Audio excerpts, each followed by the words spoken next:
chat buns. Hello, hello, hello. It's Saturday.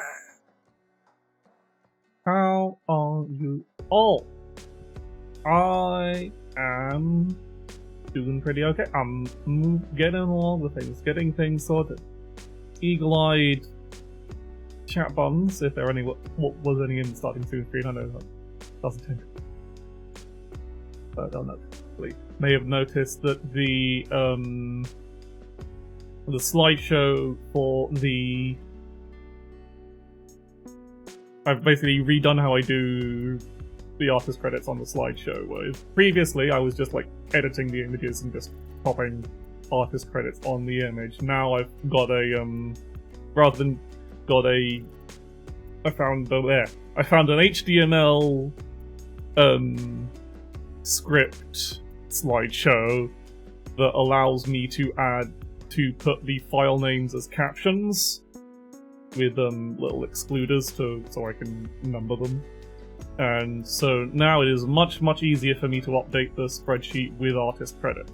Like previously it was really easy with the regular OBS slideshow. I could update the art slideshow really easily, but it was a bit more effort to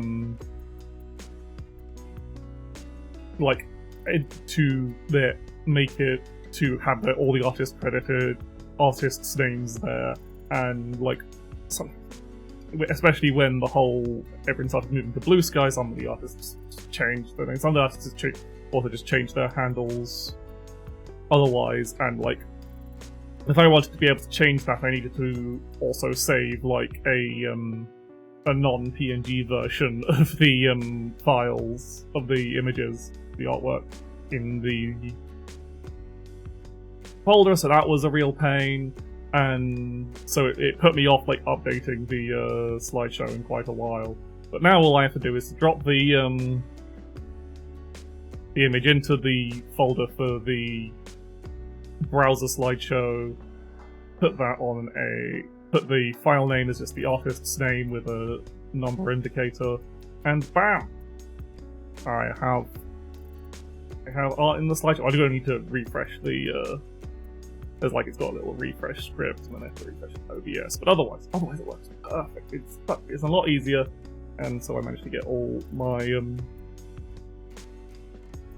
artwork sorted in that. So that was a cool thing I managed to get done today.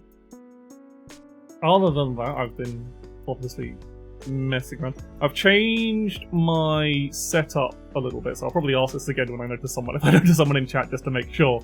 But I am my microphone's in a very different place. It's a lot further away. It's not directly under me, just because I need to have space. If previously where my microphone was okay, because I didn't need to move my hands around as much. Hi, Fuka. Hello. You got some follow away. Thank you. This is with the lovely sweater that lovely happy mama gifted to me. I'll probably wear it mostly throughout January because it's cold. Maybe taper it off as it gets warmer, maybe. But I think it's still appropriate to wear a comfy, especially if you get a nice comfy outfit as a Christmas present.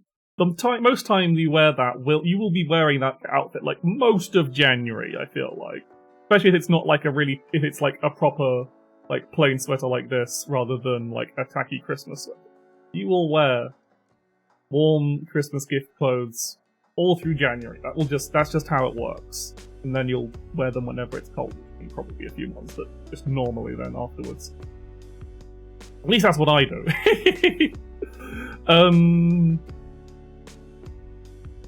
But yeah, so what was I saying before that? Yeah, I've got here. I've got my microphone in a different place, so because I'm pretty sure if I turn my head to this side, I get a lot quieter because I'm no longer got my microphone in a central position because I need space to move my hands so I can do this. It's not great. I'm working on getting it I'm trying to get the camera like sitting at a slight angle on my desk so that I can do poses closer to my face a bit better. Is the plan. But it's like I need something I can wedge it that's going to stay still. So I've done a little bit, but it's not. I don't have the stuff, so I might need to go. I don't know, into the hardware store and a little wedge that's got plastic feet on it. But I just need like a little wedge that's got like plastic feet on. God, I love being able to move my hands with such detail. Like, make such like detailed poses. Sometimes it gets confused because it can't see through hands, but it can do a pretty damn good job of it. Like, you couldn't do this shit. Like, this is the camera's below. You couldn't do this shit with any other motion capture camera, or any other like commercial motion capture camera. You could probably do it with a really expensive one that they use in like mocap studios, but for a little tiny camera that you sit on your desk without wearing like motion capture bits, this is really. Adjusting my gloves. So yeah, I kind of want to be able to get have the camera getting a better angle of my hands, importantly. It is at least a good enough angle for me to flip it off, and good enough angle to see when I stick my arm forward. I didn't. So that's all good. Kind of do thumbs up. Thumbs up is still hard because again, I can't really see my thumbs. Butt angle! Nah! Then it wouldn't be able to see my hands at all, you silly! It was angled to look at the DOM. Then you wouldn't be able to see my hands, and that'd defeat the whole point. You silly. Silly bro. Loving it.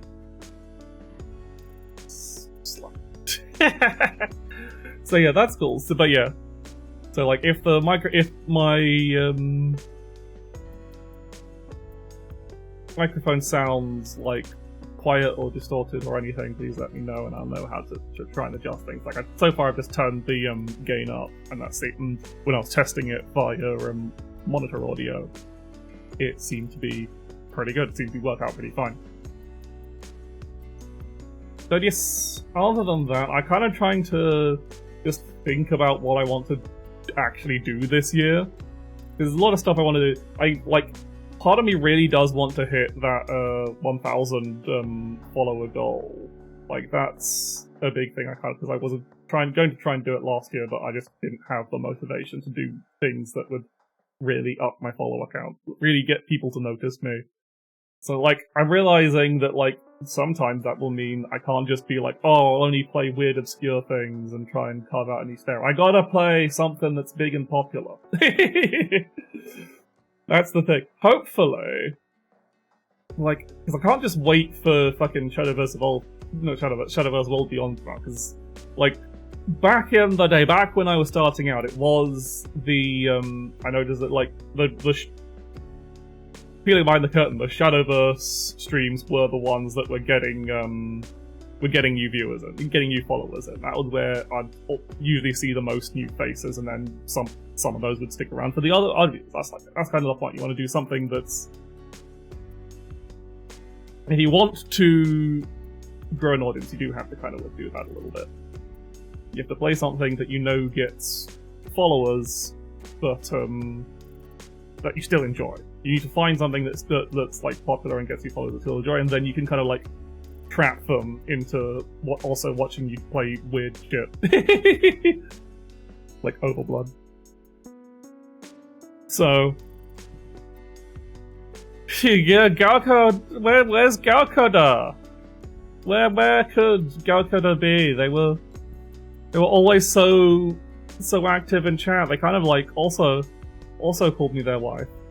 Well, they're gone. There's just this Fuku person who sounds a lot similar, but different name, so who? Clearly a different person.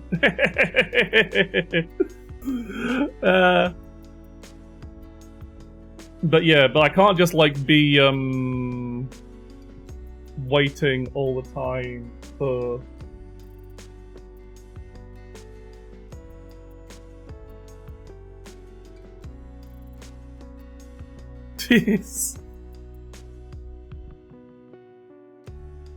dare they? Exactly. That's your job. But I wouldn't say no to anyone else. Still not great at seeing through a water bottle yet. I adjust my gloves too much. I don't need to do it all the time. I don't know I'm actually pressing buttons, I guess. But yeah, because like as I said, that was Shadowverse, and then Shadowverse fucking is over, kind of, and I don't really care much. Like I tried playing a bit of the throwback rotation last year, and that worked out pretty well, but I got bored of it pretty quickly. Like I need Shadowverse to be doing new things constantly. One of those, it's just that's just how card games live. If you just play in the same ball pit forever, then it gets kind of boring. And like, I like playing other card games. Like I could start playing Yu-Gi-Oh, but I don't know if I know enough about Yu-Gi-Oh to really do it. I'm probably selling myself short there. I'm probably not so trying to be an artist. Like I said, I've got my tablet. I have tried to do that, but that is very, of course, as you know, it's a very, very difficult road. And I'm kind of working through all the motivations, because I also want to sing more. I want to do streams. I want to also I need to like get IRL shit sorted out. Like, so I've kind of got things. So like the plan at some point this year is to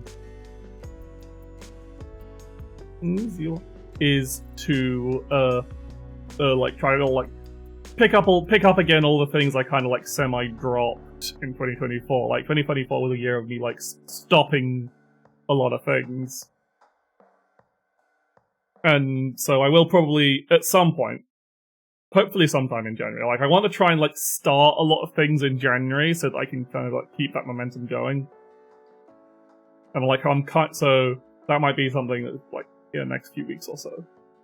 Oh, like maybe not. So I shouldn't really say like, oh, maybe not this week, because then I'll just like keep putting it off. So that is something I kind of want to kind of avoid. Yeah, trying to play to like a algorithm is always a bad idea. You never want to like be beholden to what the platform thinks of you. If you're trying to grow an audience, you can do that. You can play to the algorithm, but that's boring and awful, and you will make yourself sad. The slightly less but still easy way to get depressed about like trying to grow a following, I found, like from my perspective, is trying to find the right people. Trying to find an audience, just play to the people rather than the machine. If that makes sense. Like, you go like, okay, I like this thing, a lot of people like this, I'm like this thing, so I'll do this thing, or whatever. Or as I said, you can, of course, the best thing to do is to just do your own thing, do the thing you like. And like, a lot of people are happy with that. I would like to just be... It's just like, I just don't want to be like that much more. I know this is kind of like, well, you can't really have one or the other, maybe. Maybe I'm being a bit naive, but I wouldn't want to be that much more famous. I just like to have, like, a slightly larger following than what I currently have. Like, because I don't want to have that moment where I'm just like, oh, no one's watching me in the stream. Even though people are, it's very, very difficult to get out of that mindset. And I think, like, even really, like, Twitch partners and even beyond have this is kind of like something that you can't really escape, is just the mindset of, oh, that stream did really badly, even if it still had like 50 viewers or something. But for some people, 50 viewers is really bad. For me, it would be amazing to get 50 viewers on a single stream. I usually only get that when someone raids into me. Someone big like Amos or Dot raids into me or something. Even again, Amos isn't really a particularly large YouTuber, but to my perspective, he's massive. Even though he is a very, very short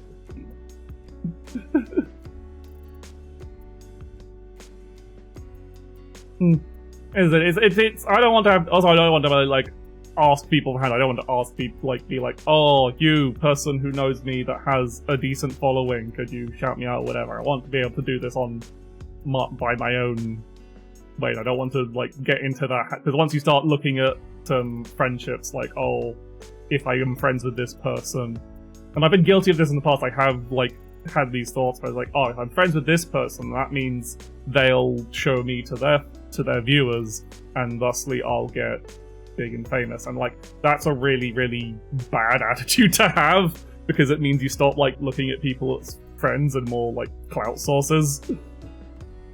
So that's something, like, it's very easy to slip into without realizing it, because I definitely have. And I've realized, and so that's not a thing, that's a thing I want to avoid. But yeah, it's like, I'm not gonna, like, be too upset if I don't, like, explode this year. I'm not gonna, that's why decided not to, like, say at the New Year's, my New Year's goal is to reach 1,000 followers this year. I'll be trying for it. I'm pretty sure I still got the I don't know if I've got the follower goal still set on Twitch, and I can't be bothered to check. But, yeah, I would like to get 1,000 followers this year, but if I don't, that's fine. Like, I'd probably, honestly, more than, I do this a lot. I do this kind of, like, polishing an orb in my hands. Juggling.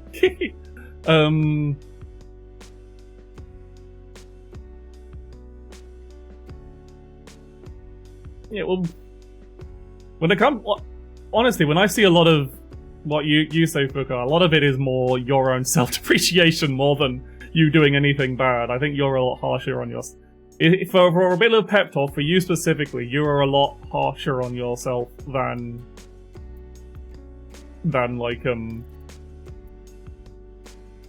anyone else, really.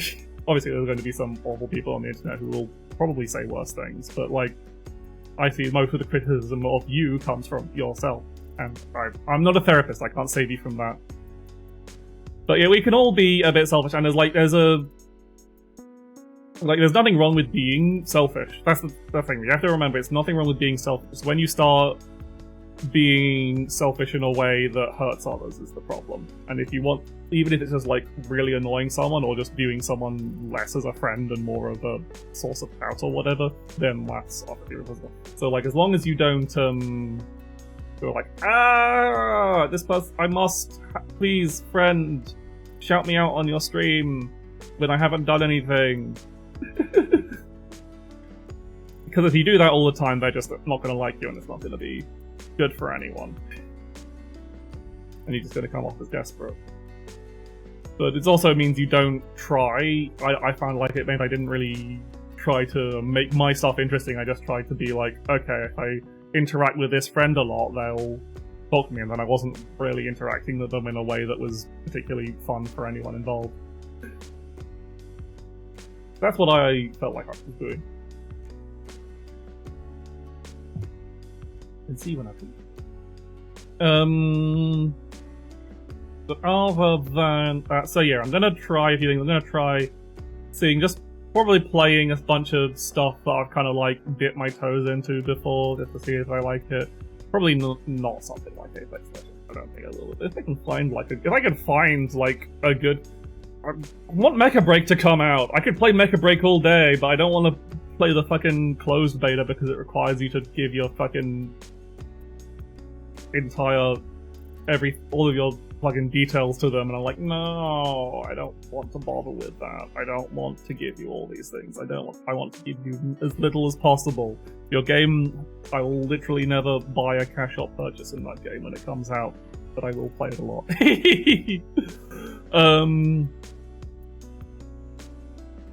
Yeah.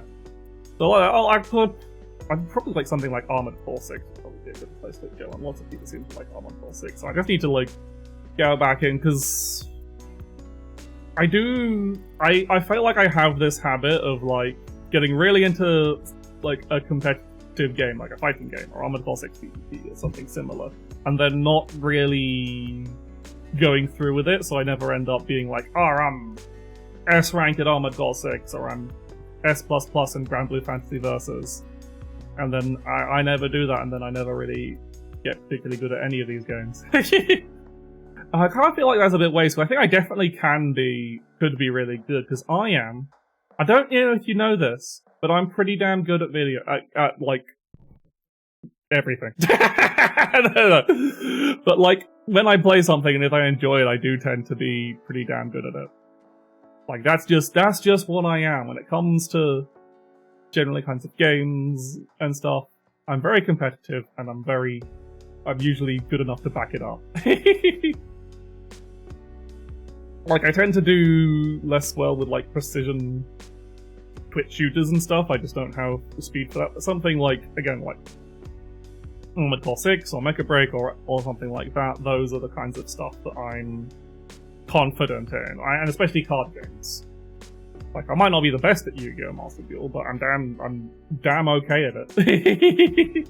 And if I like kept playing it for ages, I'd be damn. I'm damn good at Pokemon TGC Pocket, but that's not really a very high bar. It's very easy to be good at TGC Pocket, a Pokemon TGC Pocket, because it is an extremely simple game. But it's still fun. Like, I like it because it is simple. I like just having this easy game where I can go like, okay, I'll do this. No, it's just a quick few quick, easy decisions to make that make me feel like I'm smart because I win. And then if I lose, it's usually because of bad luck. No, so I don't have to feel like I got out. I rarely feel like I get outplayed. I mostly just feel like I lost a dice roll, and I'm just like, here. Hello, Kurenai Gen 1. Welcome in, first time starter. Well, that's actually good.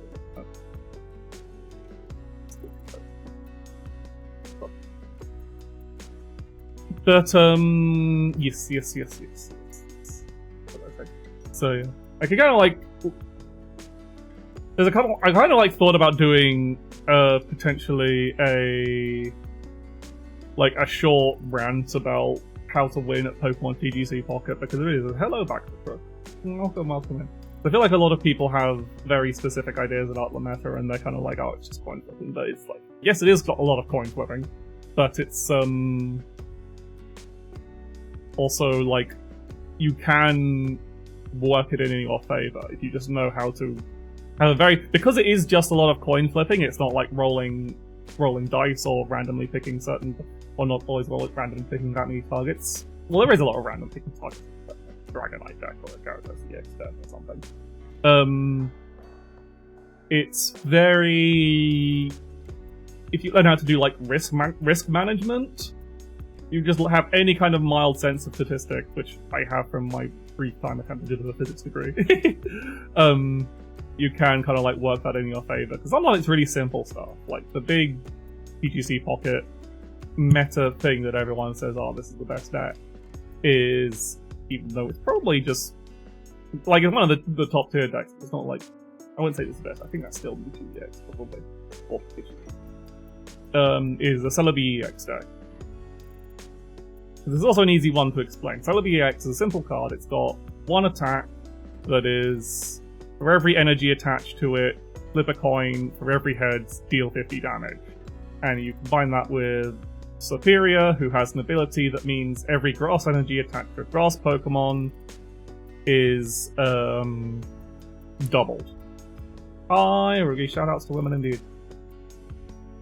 And so the idea is you just have a load of energy on Celebi, Superior doubles it, and you flip a billion coins and do a load of damage on average. And like you can kind of like work around this, because you can kind of like just assess that, so, okay, because it's just coin, it's just a series, it's just a flat number of coin flips for how much energy is on. You can be like, okay, I will approximately get every 2 coins will get 1 heads. And you can calculate that and then risk management that. And when I was thinking through, like, explaining this in my head, it kind of sounded a bit better, but now I just sound like I'm rambling. But I think people like to hear nerdy rambling, so fuck it. So you can kind of be like, okay, a Celebi EX with 2 energy, the minimum required to use its attack is going to do 50 damage. You can just play, and so learning how to play against Celebi EX decks is learning, and playing as Celebi EX decks is learning how to play around the average.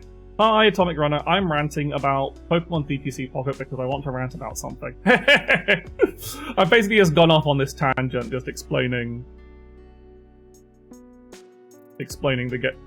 just how, like, to manage coin flip risk assessments. And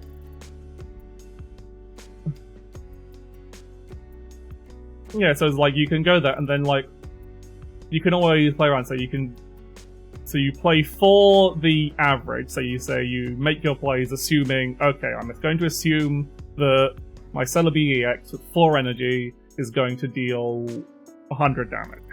How do I then play around that, or how do I play against my opponent dealing 100 damage? And if they flip more, and if it does more than damage, that's just lucky and you probably win the game. If you flip less, that's unlucky and you lose the game. If you have not prepared, but that's why, if you can, you prepare for those configurations. You always prepare for the worst outcomes rather than the better outcomes, because the better outcomes will always usually just result in you winning. Whilst the worst outcomes you can try and mitigate them somewhat. So you can just be like, okay, is it worth putting more energy onto my Celebi EX this turn so that I increase my odds? It usually is. Or do I start making a backup plan? It's an interesting meta. I think I should actually... I'm going to make this slightly easier to explain by actually bringing up the cards. Because what I like about the Pokemon EX of how Pokemon TGC Pocket of how simple it is the meta is very fast. It is a very fast developing meta because people can play around it. And also, because of the types system, there is natural counterplay built into the types of decks. So you can be like, okay, how do I beat a Pikachu EX deck? You start with a fighting type deck. That's going to be your best bet for beating Pikachu EX because you'll have that natural type advantage. Or how do I beat a Celebi EX? Then you start with a fire type deck. And then you think, right, what kinds of fire type decks will be most effective? And in the case of Celebi EX, it's particularly more aggressive fire type decks. Because the Charizard EX deck doesn't really care about your enemy's elemental weakness because you're dealing 200 damage, so anything dies. It doesn't matter if you're dealing 220 damage, nothing is going to survive 200. Nothing in the game survives 200 damage. There's nothing currently that has more than 200 health. So I can just bring up some images of the TTC Pocket card.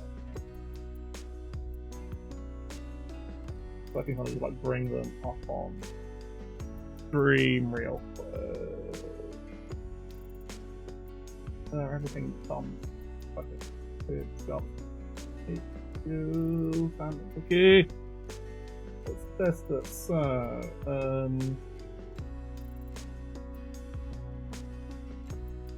I won't like throw all the cards, but I think it's copy paste right into. I can't need to save it.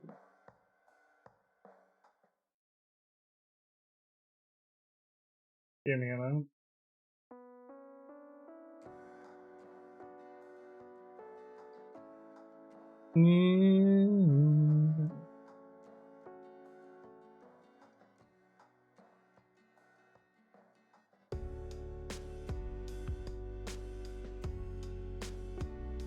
But anyway, so this is the Pokemon TGC Pocket Celebi EX card.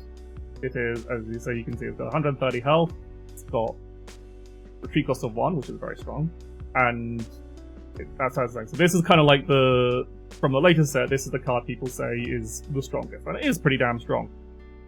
Because it's fairly simple, you can understand the game plan fairly easily. You just put a shitload of energy on Celebi and flip a load of coins, and hopefully you win. Sometimes you flip 10 coins and get all tails, and so even if you lose, that's incredibly funny.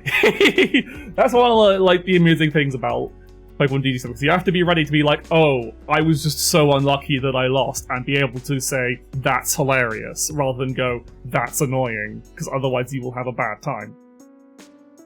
But you, because there's no... Kiss for you. It's really good not having the microphone directly in my face now. I should have done this a lot earlier.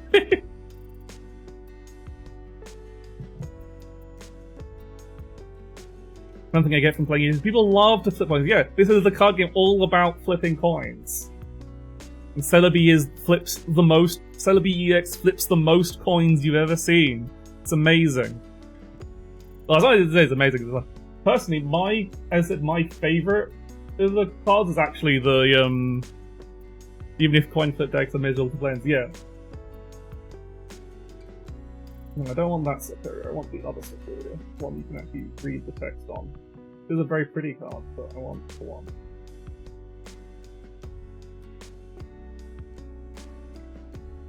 Okay, oh, that just flips it automatically, so that's great, that's good to know. I can just save the image, overwrite the image.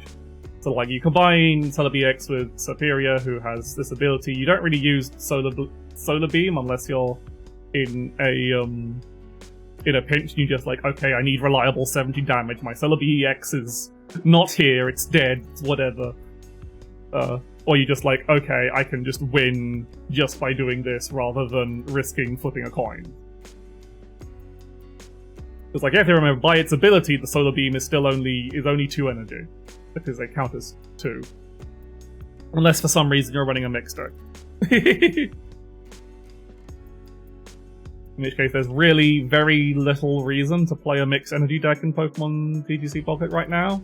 There are some you can play now that's a bit more viable than it was, and you can still play like a Dragonite deck, but most of the time it's just not worth it. It's better to play in the current, without any form of energy fixing. There is no way, because I've already explained how energy works in TGC Pocket, because it is different from the traditional card game. Is every turn, so when you build a deck, you pick what energy types that deck uses, and you have to pick at least one that the deck uses. You can't pick energy types the deck doesn't use at all. And you can't pick none, or just pick something that's not used by anything. Again, just like, that's stupid, why would you do this to just make a deck that loses instantly? And how this works is every turn, excluding the first player's first turn, you generate a random energy from the selection that your deck has. So if you selected Fire and Grass, every turn you'll have an even chance of getting Fire energy or Grass in it. And you get to see what energy you will generate next turn. So you'll have a little icon that shows you what energy you're going to generate next turn. So you can plan around that. But of course, because it is randomized, it is an even chance, it is a bit playing multi-energy, unless you're really built around it and like everything you have only uses one of each energy, then it's really quite unreliable, and it's usually just not worth. There's no situation currently where it's worth having unless you're playing a deck that requires it, because all the dragon types in the game require at least 2 different energy types to use their attacks. Like Dragonite requires water and thunder, and Drugidon, the other dragon type in the game, requires water and fire.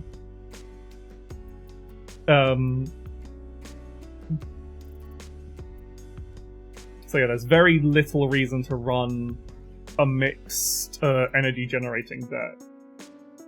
So that means like stuff like Superior here is very strong, because if you're running a grass deck, you're running a mono grass deck. That's just how it is.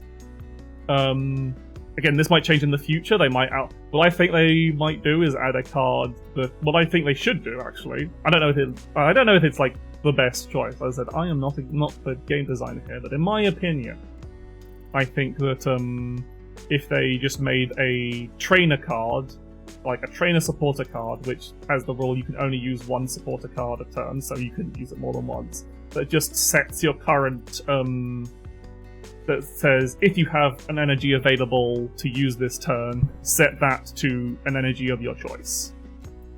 And I think that would be fine. They'll probably do it in a weird way, like have a Pokemon ability like this that like says once per turn you can change an attached energy to another Pokemon, to another one, or whatever. Or something weird like that.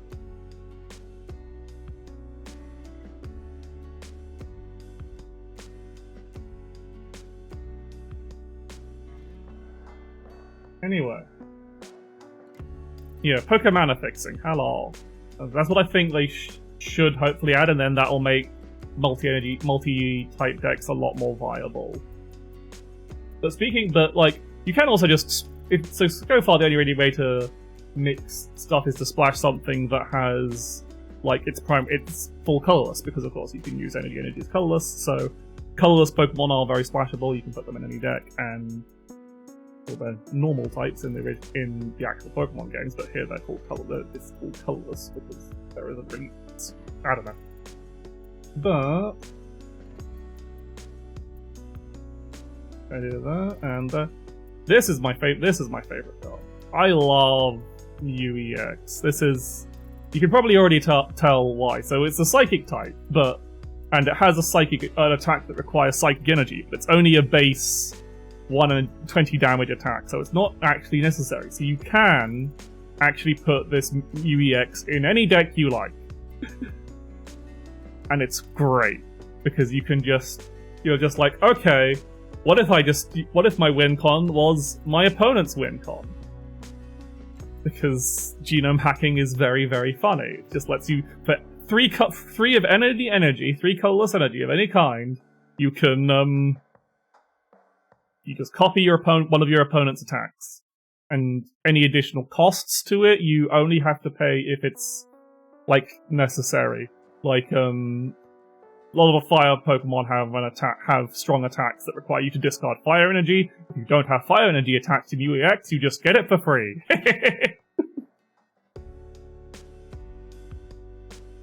And it's just, it's brilliant. Also, it's a great card because of whilst you're like, okay, genome hacking, pretty good ability, lets you be very versatile and use your opponent's win con against them. Yeah, like, because that's what, that's the interesting thing about, the thing about Pokemon TGC is it is very much a, TGC Pocket especially, is the game itself is very much all about pulling cards.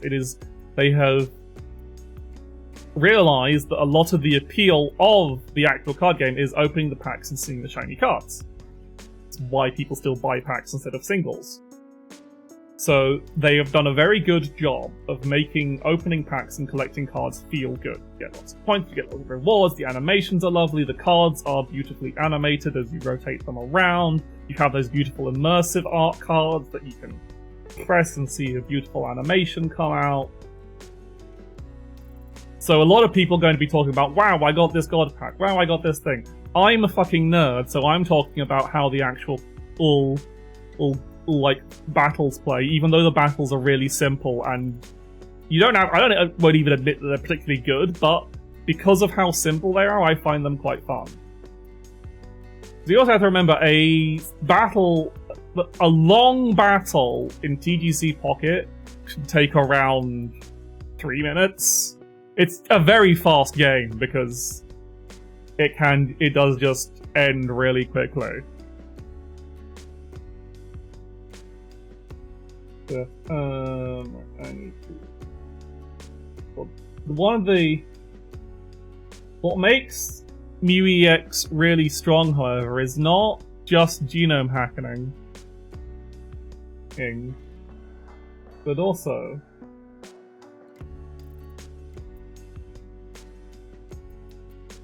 this slide. Remember the card and entity that pokes fun at the remotes from the damned Earth Outson. Yep. But this is kind of like a card that people like you saw and like, oh, okay. Yeah, I think I can't remember what this was called. I'm gonna open this thing. Yeah, R&D Secret Lair. Yeah, that's a very funny card. But like, one thing, the funny thing about Pokemon, especially TCG Pocket, is, of course, damage is permanent. Once damage is on, it will stick around even if your Pokemon retreats. And between turns, it's not like Magic the Gathering where it's again, this is in the original TGC as well. So winning a game is often a very fast battle of attrition. Bouncing a card to your hand, of course, removes all damage from it. So like you lose all the energy attached to it, but it is better than, losing the card, because EX cards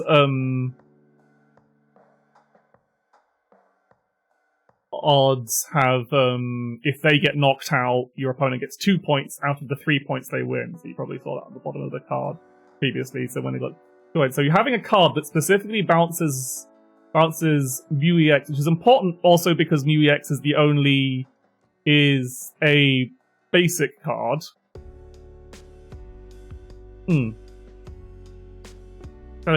Thankfully, TGT Pocket, you have 1 active spot and 3 bench slots. So it's not actually... So I mean, even in the regular Pokemon TGC, you had 5 bench slots, so you wouldn't have, because that was, you had 6 Pokemon total in games. So it's not a lot to keep track of, and also because, especially TGC Pocket, it's a digital only game. The game tracks all the damage anyway. So yeah, just having this option to just like nope your Mew out of the active spot and get a fully restore it, and then you just plonk it back down, so it has no energy but it has no damage on it, can really kind of like grind out games. And there's only one other card that does this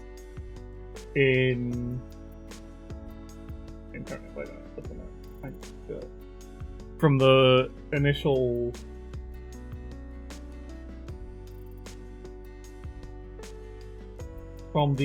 set. There's only one other card that does this effect, which is everyone's favorite poison type, generally the first game, Koga, who only does it. Pokemon TGC Pocket has a lot of cards that like specifically target certain card names. So Koga can bounce a card, but he only bounces a Muck or a Weezing, which is not always, which is mostly to make up for the fact that the initial Muck and Weezing that came in the first set have a retreat cost of 3, so Koga was pretty much the only way you could feasibly retreat either of them. Especially Weezing, because Weezing's only attack is 1 energy, but he has a really strong ability. And we'll get to Weezing soon, so putting 3 energy on Weezing generally felt like a bit of a waste. Okay, so Koga would be, but what it is means for a very funny deck that I found that is my favorite deck, one of my favorite decks to play, which is Mew EX, where your only Pokemon is Mew EX and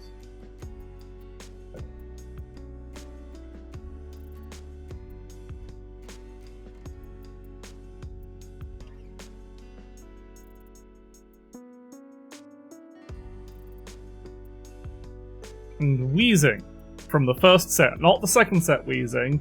That's probably a fine card, but it doesn't do other things. Hello, Alchemist. We're talking about Pokemon TGC Pocket because I have a problem with myself. So yeah. So basically, by having your only 2 Pokemon be Weezing and Mew EX, you basically have Koga to retreat your Weezings and Budding Expeditioner to bounce back your Mew EXs. So if your opponent isn't running a deck that just instantly...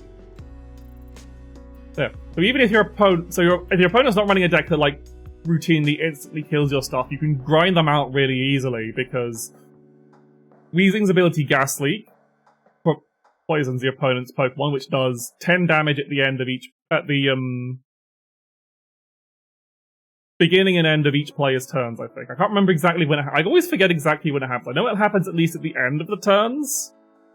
But, yeah, it's at the end of the turn. At the end of every turn, it deals 10 damage to them. So, even though Weezing only has an attack that deals 30 damage, it's actually, combined with Gas Leak, you're usually doing 40 damage a turn, 50 to 60 damage if you're against the Dark Weakness, which is very common because a lot of people play Mewtwo EX. So you basically got this situation where if your opponent tries to grind you down, can't like kill you instantly, you can just slowly grind them down with Weezing's poison. And if they play something that can kill you instantly, use genome hacking can use it against them. So it's a very fun deck to play. It's very annoying. And if you play in the mirror, it's miserable because neither player can kill any of each other's Pokemon because no one can one-shot anyone. Another fun fact is because you don't need Psychic Energy to use genome hacking on Mew EX. You don't actually use Psychic Energy in the deck, despite the fact running 2 different types in the deck. You only run Dark Energy. And the reason there's a really funny reason that especially why you don't run Dark Energy. Even though you could get away with it, it does make it more consistent. So because you usually want to start with Weezing, like getting Weezing out as soon as possible because it's a very strong aggressive opening because it only takes 1 damage to do its attack, and then Gas Leak hurts a lot and it can survive a lot of early game damage from your opponent. But one of the reasons why you only use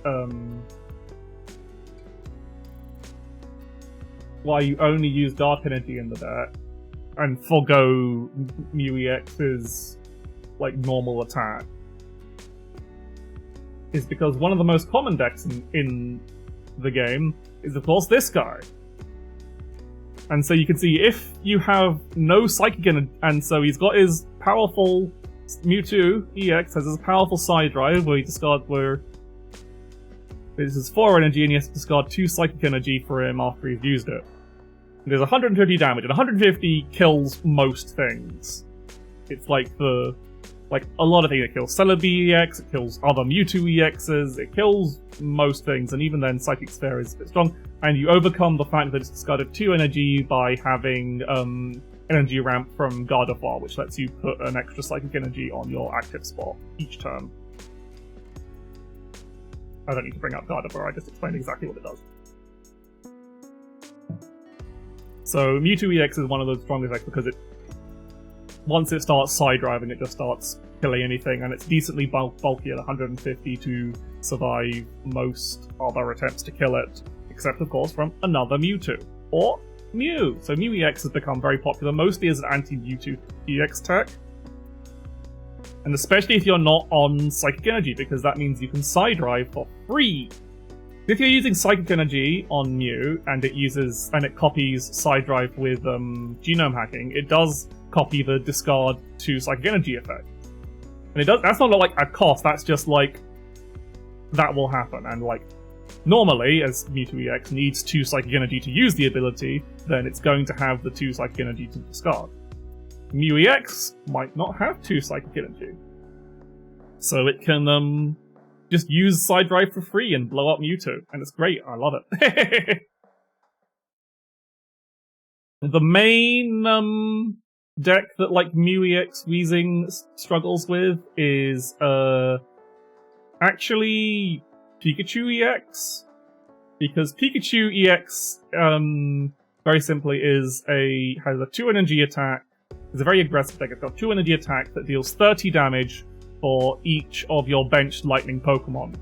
So if you copy that, and as Mew EX, if you don't have benched lightning Pokemon, it does no damage. So, and if you aren't running Psychic Energy in your deck, then Mew can't attack at all. So against Pikachu EX, Mew EX is basically useless. Pikachu EX does run Zapdos EX, which does have a very strong attack, so you kind of just have to hope that you can catch them out with the Zapdos EX, but it is a very difficult battle. You can also grind the Pikachu down with Weezing, but it's not ideal. And like, if you have Lightning also has a lot of attacks that can hit your bench. It's got your Electabuzz, it's got the Electric Zebra that I forget the name of, that can target your opponent's bench. So even if you just have something retreated that's on low health that you're not ready to heal up yet, that can get sniped out. That's pretty bad, because you can frequently have that, especially if you're playing. Ooh. Lot of... So yeah, it is kind of fascinating just seeing this meta evolve. Well, personally, one of my other favourite decks is Alakazam, because one, I should probably show this to you. Alakazam has an alt art card and it's sick as hell. One of the best, like, I have to, if you haven't seen it, I have to show you the alt art Alakazam, because look at it! That's so cool! That's part, like as I said, that's part of the joy of the TGC Pocket, and part of the joy of the regular TGC, is that it has some of the best art in card games. Pokemon just goes all in on getting really, really sick art. And that's why one of the reasons why it's enjoyed. Even if you don't play the game, it's a joy to collect because a lot of the cards just look so great. Alakazam is one of my favourite ones. Hi, Max Bunny, indeed. Bunny talking about Pokemon cards. And yeah, Alakazam in TGC Pocket is fun because you can kind of read it. It's kind of hard to read on the fancy alt art card. But it's basically, it's psychic, it does 60 damage plus 30 damage for each energy attached to your opponent's Pokemon. And that just straight up kills a lot of things.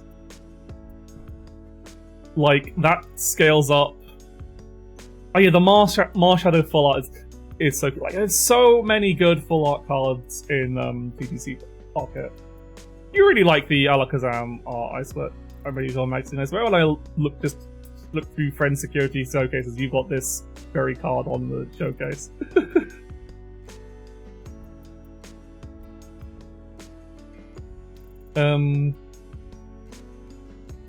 Yeah, it's so good, and it's a fun deck to play because again, it counters out a lot of stuff. Like, it actually has a hard time with Mewtwo because Mewtwo's Side Dive makes it discard energy. Alakazam Psychic will only usually deal 120 damage, which isn't enough to one-shot. If they have 3 energy on, Psychic kills Mewtwo because it does 150 damage. So that's neat. And it's also a good card to fake out because it's a lot of Pokemon in the meta, kind of like, there's a lot of like 130 health that sit on 2 energy, so Alakazam only deals 120 damage to it, doesn't quite kill it, and then they usually kill Alakazam before it can kill them. But there is of course a card that's in every goddamn deck is Giovanni, which is a trainer supporter card that means you do 10 more damage this turn.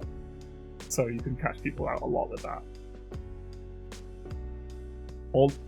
I had one game that was very funny where I was playing against Celebi EX. Alakazam usually obliterates Celebi EX if they're not playing smartly, because if they have at least 3 energy on, they will Alakazam one-shot Celebi EX, and Celebi EX almost always wants to have 3 energy because otherwise it's only dealing an average of 50 damage around, and frequently dealing no damage. Sometimes it's dealing 100 damage, and that sucks for you. For the opponent, for the person playing Celebi EX, that's great. But again, you're averaging around 50 damage, so it would take 3 turns for it to kill Alakazam, and Alakazam will only kill it in 2. And Alakazam is importantly not an EX, so it only loses one. You only lose 1 point for it. But yeah, so I was playing against the Celebi EX deck. They had 2 Celebi EXs, and so rather than put a bunch of energy on one Celebi EX, they put 2 energy on both. And so I killed one with a Giovanni. So they swapped in their secondary EX, and say what the EX thinking they were fine. And then they didn't expect. I don't know what I was saying. It was just the fact that I had 2 Giovanni EXs in hand. There's no trainer EXs yet in the game. But yeah, I had 2 Giovannis in hand, and just they were like, I bet they felt sad. Yeah, that wasn't as funny as I thought it was.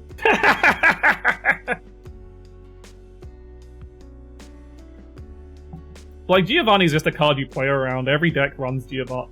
Almost every deck runs 2 Giovannis, because there's no reason not to run a load of trainer cards. You don't. Because you always have to...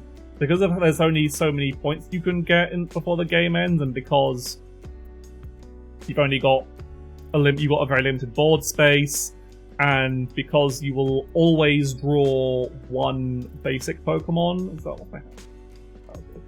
that you'll always draw one basic Pokemon in your starting hand. It's a very good idea to keep your decks very lean on like the amount of Pokemon you have. There's a difference if you're playing something like Pikachu EX, which wants to get a full bench very quickly, and stuff like that. But usually you just want to have... I'm like, okay, I will run 5 basic Pokemon so only 3 different basic Pokemon as much. So, as I said, the Mew and Weezing EX...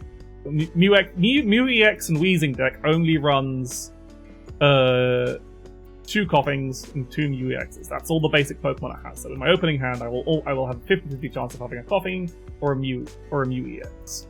And depending on the situation, either can be good. And of course, there's a Pokeball to draw an item to draw an additional random basic Pokemon. So it's usually very, very good to keep your like pool of basic Pokemon options relatively low. So you just don't have that many actual Pokemon in the deck, and you just have a lot of trainer cards at the moment. So you usually have less than half your deck is Pokemon cards.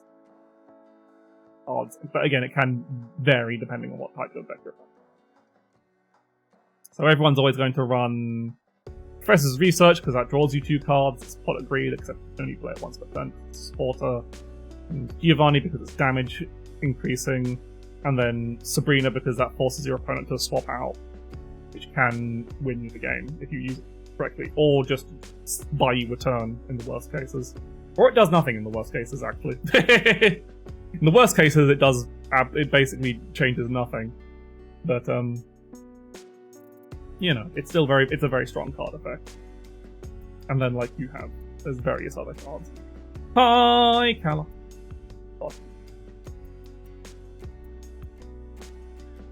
So, yeah, do I have anything else to say about Pokemon Fusion Rocket? I don't think I do. I think I'm done.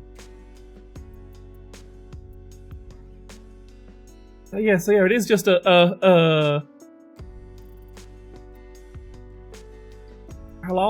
also a fellow bunny lady.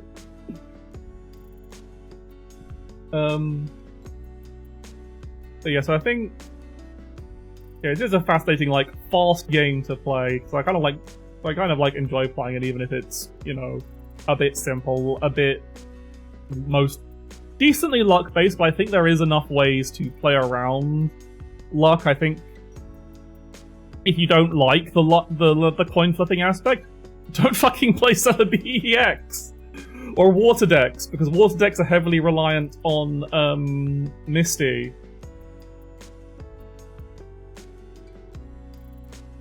Fast game to play that's not getting Atomied at turn 2. Yeah, it's like, because it's always a fast game, it's not like a case where it's like Shadowverse, a game like a legacy card game like Shadowverse Unlimited or whatever, where it's just like a game will either be over turn 2 or it'll be over turn 8 or turn 10 or whatever.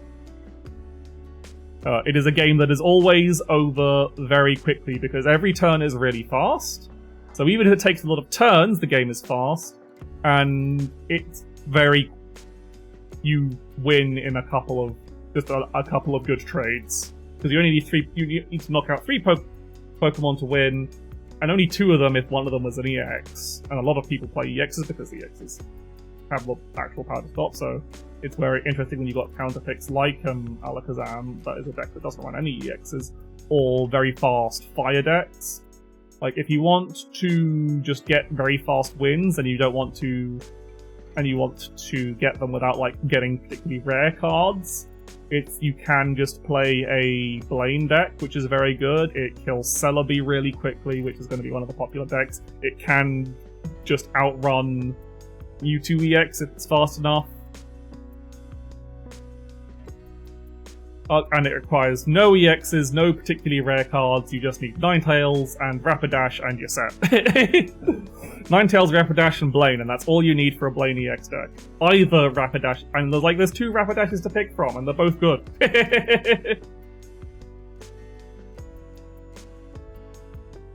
Like, one's just less energy efficient than the other.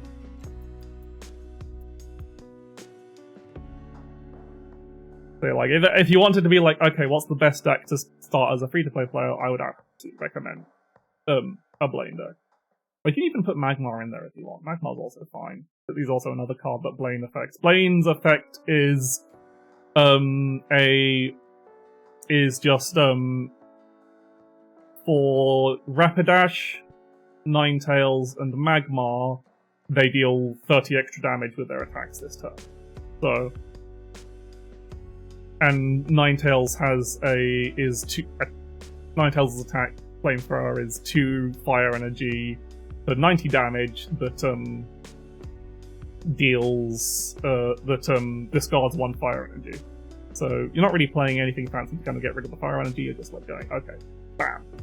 And then afterwards, whilst you're playing that deck, you can put some other aggressive EX options in, like, the main aggressive EX option in, which is Arcanine EX, which also just kills Celebi EX and also usually survives a Celebi EX turn.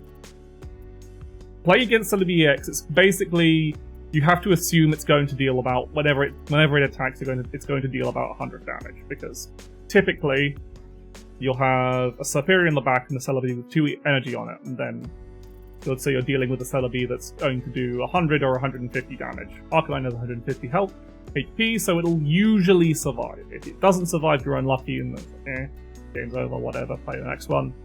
And if it does survive, then it just kills Celebi EX with no recourse because it doesn't have enough health to survive. There's no situation where Celebi EX has any kind of defensive options to survive against the 120 and 140 damage attack.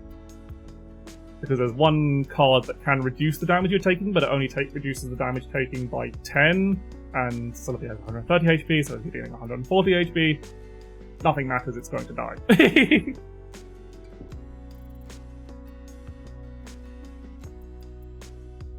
There's also other good cards starting with is a very funny deck is Golem is now good. You can play Brock now. When the game first came out, so Brock can put 1 fighting energy. He's a trainer supporter, as all gym leaders are. There is a gym leader for each trainer for each of the. There's a trainer card there. Let me start that again. There is a supporter trainer card for each of the Gen 1 gym leaders in the first set. There hasn't been any more left. And so Brock's effect is to put a fighting energy on Golem or Onyx. And the problem with the first set is both Golem and Onyx were bad cards.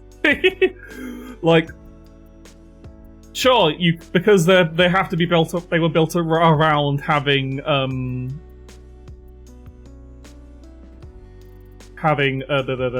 the Brock around, so they're like extremely energy inefficient. So like, Onyx has 1 attack that does 70 damage for 3 energy, which is terrible. 3 energy, you really want to be doing like 90 to 80.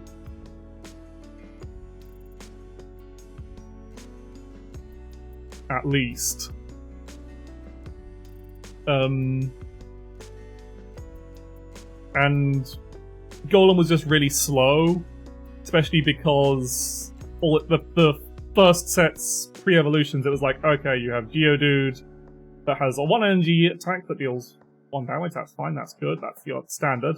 And Graveler required 3 energy to do his attack, and because you can only play Brock on a Golem, you can't ramp on the Graveler, so if you play a Geodude, put an energy on it, then evolve to Graveler and put a second energy on it, you can't attack. That sucks. And then you get to Golem, it's got its 4 energy attack, so you can play your 3rd energy, you play Brock to get the 4th energy on it, and then you get Golem's attack, which is Double Edge. So, which, if you know Pokemon, you know that's the attack that damages itself. And so Golem deals 150 damage and 50 damage to itself, so it's like, ah! It's got like 190 health, which is very high for a non-EX card, but still, it just wasn't really worth it. But now, we have, when the second set came out, Mythical Island, they gave a new Golem And there was a new... For some reason, the second set of the game, they decided to already start doing retrains. So there's a new Geodude, so there's a new Golem line, and it's got a Geodude that has 2 energy to attack, which is fine. But importantly, it has a Graveler that has 2 energy to attack, so it curves better from the first Geodude. And then a Golem with an actually really strong attack, which is Guard Press, which deals 120 damage and reduces damage the damage Golem takes by 30. So it's kind of an alright deck, but it is it's kind of decent. Like, it's not best, but like if you want to just style on Pikachu's, go right ahead, because it does do that. And like any other kind of like slow attrition deck, it beats up. It can generally beat Mew EX and Weezing, especially because it's got type advantage against Weezing, so Weezing can't wall you out as long. So it can be very difficult for the deck, and if Golem starts using Guard Press before... Also, 120 is just a good damage number, because there's a lot of, as you can see, especially Alakazam, Mew EX, Celebi EX, a lot of Pokemon with 130 health. So 120 goes, okay, 130, 120, add a Giovanni onto that just one-shots a lot of things. Yeah, this is like... thank you for appreciating. I do this a lot when I'm talking with someone who messes about with my hands a lot when I'm just talking. So I wanted to, so I was very eager to get proper hand tracking. I have been talking way too much without things, so I might have to take a break in a second. Because I've done my nerdy rambling a lot now. Now all the women will want to have sex with me. Yeah. So now I think I can do a lot more of these talking streams because I feel a lot more confident in just my ability to emote with my hands, which is great. I love this. That's why I tried to do it with the webcam, and the webcam obviously didn't work so well, it kept breaking, but now I have my fancy Leap Motion 2. That's great. That's wonderful. I'd heard a lot of negative reviews about the Leap Motion 2, but that mostly seemed to be people trying to use it with VR more than anything. And apparently it's a bit awkward, and they're mostly upset because there's not, like, for stuff like VR chat, there isn't, like, native support for Leap Motion, which I find kind of weird, but for VTubing it's great. There's almost no problems with it. VTubing is very easy to set up. It works pretty well with Florida. I'm sure it works pretty well with Vinyan and other 3D VTubing apps. So, it probably works well with VTube Studio. Though obviously, getting hand tracking sorted on a live 2D model is a lot different. But yeah, so I am very, very excited to be able to move my hands and touch my moves.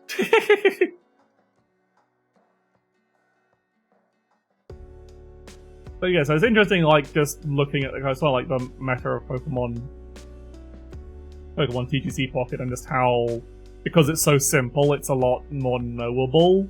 Like, when I play Yu-Gi-Oh, I don't really know what my opponent is doing. I just, like, I don't know what decks beat what, I don't know how a lot of decks work. I just be like, okay, I let these things happen, and then once they have, I kind of, like, have a vague idea of what the big decks do and how they work. And then I go, right, do I have a counter for this? Do I have the stuff I need to stop this in hand, or do I have a way to get through it? And I kind of like just wait for my opponent's end result, and then try and solve that as a puzzle. It is a very, very hectic game. Your turn takes 500 years, but then you only have... Each player's turn takes like 50 years, but then you only have 3 turns in the whole game, so it tends not to be that long. But it can be very long, depending on the matchup. Well, I like it, but it is not a game I play all the time, because again, it's impossible, because it has no rotation, it's impossible to keep the entire, like, meta in your head. Storm and Dredge are the dash of 4 horsemen, yeah. But it is possible to be kind of like, okay, I see what my opponent's done, I look at their board, I see, can I solve this puzzle with the tools I have? And I find that quite interesting, even if I don't particularly succeed so well. And even if a lot of the time, my solution is just to play Destructive Daruma Karma Cannon, and my opponent just scoops instantly. It turns out, flipping your opponent's entire board up face down just wins you the game a lot of the time, because face down cards don't have abilities, baby!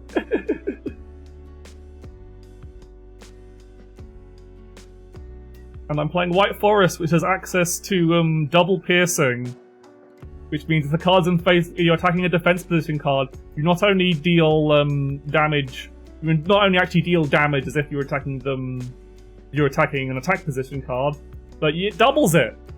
Which is very funny, because there's a lot of monsters that have 0 defense. So you can just be like,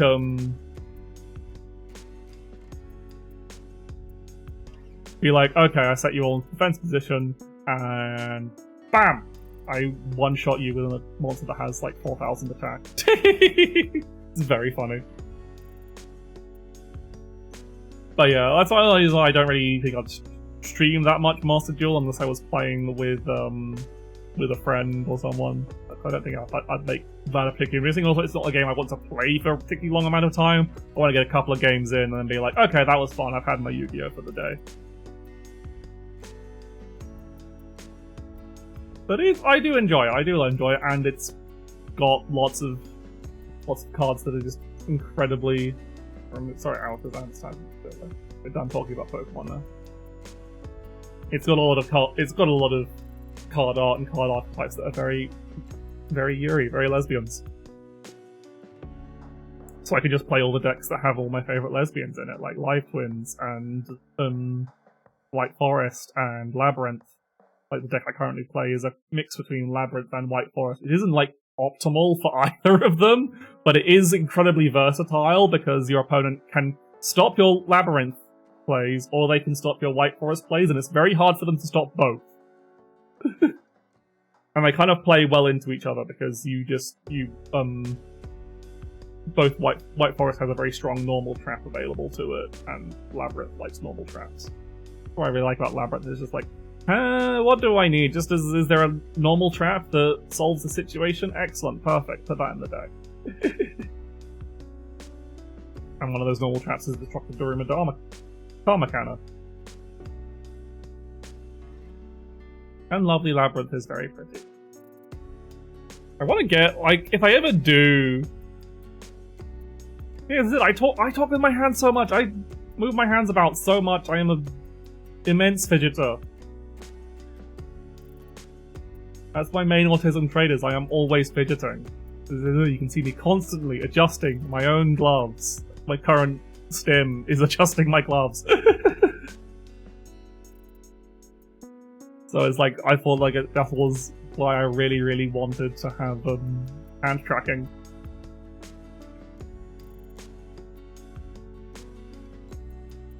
Yeah, I'm glad they're helping with the explanations, I'm glad they're helping with everything, they're helping with me feeling like people can understand my emotions, the more I'm saying.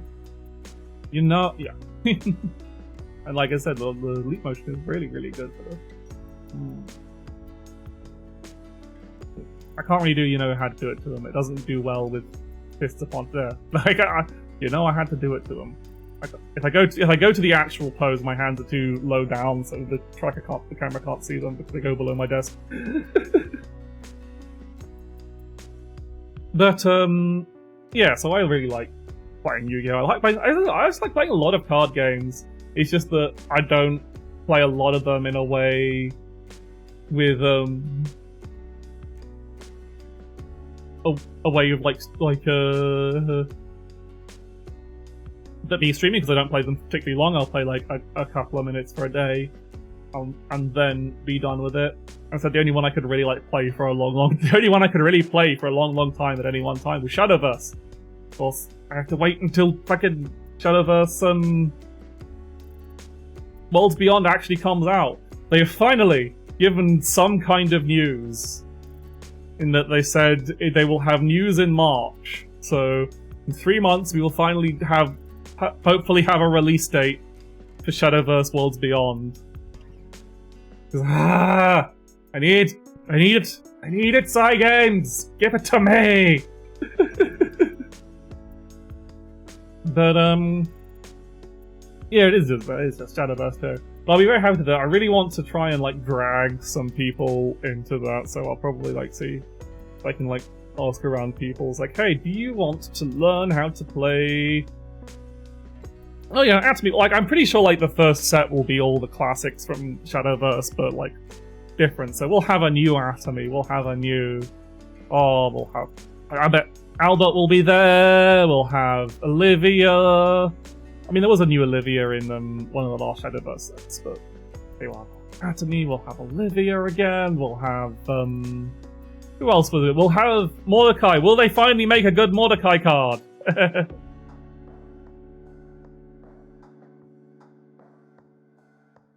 Yeah, like, the kind of, like, card game kind of, like, distanced itself a bit from the original anime, but you still get, like, neat... There's still, like, a lot of neat tie-ins to it. Like, one of the really good things about the physical version of Yu-Gi-Oh! Specifically, is one of the best meta decks is Blue Eyes White Dragon. And getting Blue Eyes White Dragon cards is really cheap. Like, they even have, like, a theme deck for it that gets you most of the actually rare cards. And, currently one of the top performing meta decks in the physical card game meta, I'm told, is a Blue Eyes White Dragons deck. Blue Eyes White Dragon deck, which makes it extremely accessible. It's like a deck you can go, okay, here is a deck that you can understand. It's got one of the big flashy cards that everyone knows and loves from Yu-Gi-Oh! On it. It's all built around everyone's Seto Kaiba's favorite love interest, the Blue Eyes White Dragon. And you get to run the Blue Eyes White Dragon. You can even, if you want, get an original promo that has the really janky original art, which has its own sort of charm to it. And so that's really good for that on that side. A bit more different story coming in. Well, like, Yu-Gi-Oh! Master Duel just has a bunch of, like, structure decks you can start to build in. Yeah, it's really funny how Atomy was really bad when he was in rotation, like a real just, like, bad gimmick card. And, but then once Unlimited became a thing, he very quickly became an absolute menace. Because they were like, because they suddenly started printing a bunch of,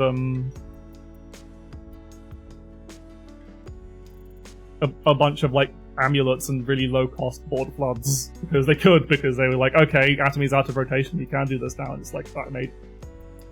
He can be... Especially, yeah, when your board is a bunch of amulets that do good things when they die. That is the debate for the ages, Alchemist. Does Seto Kaiba love the Pharaoh more than Blue Eyes White Dragon? More or less than Blue Eyes White Dragon. There can be... I am not enough of a Yu-Gi-Oh! Anime scholar. Fujoshi stuff is very much out of my wheelhouse. Like, I respect it, I have loads of great Fujoshi friends, but it is not my expertise. So I am not qualified to say, does Kaiba love Blue Eyes more or less than the Pharaoh? I will not weigh in on that. You should ask a proper Yu-Gi-Oh! Fujoshi for that. I am a Yu-Gi-Oh! Himejose, which means there's not actually a lot I care about in the anime, but there is a lot I care about in the cards. There's a lot of good Yuri in the cards, and I wish I could play Sky Strikers, but I don't understand how that deck works. And also, to build Sky Strikers in Master Duel is really fucking expensive, because you have to craft basically everything. Because what Master Duel does in a really weird way is it has very, strange rotation. Cards have never drawn me looking sexy, so no, I don't love card games more than you do, though. Like, just drawing me really good and sexy just makes me happier more than card games ever could.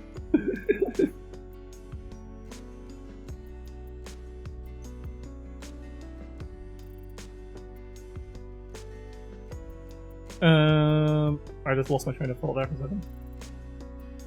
Also means my pauses are less. I think it's like I can just like fidget with my hands. So. Like I've seen people play Sky Strikers, and it's mostly just it's basically cycling through your entire fucking extra deck, playing every single different Sky Striker form, basically.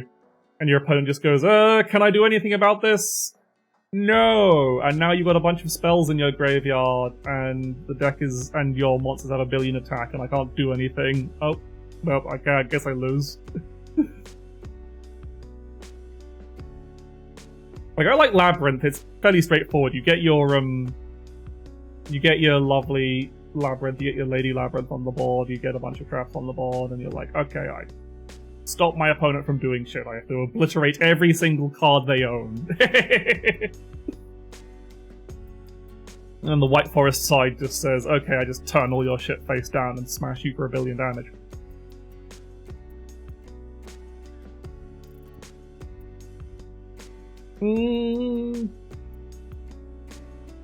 That's another thing I like about Labyrinth. Funny enough, because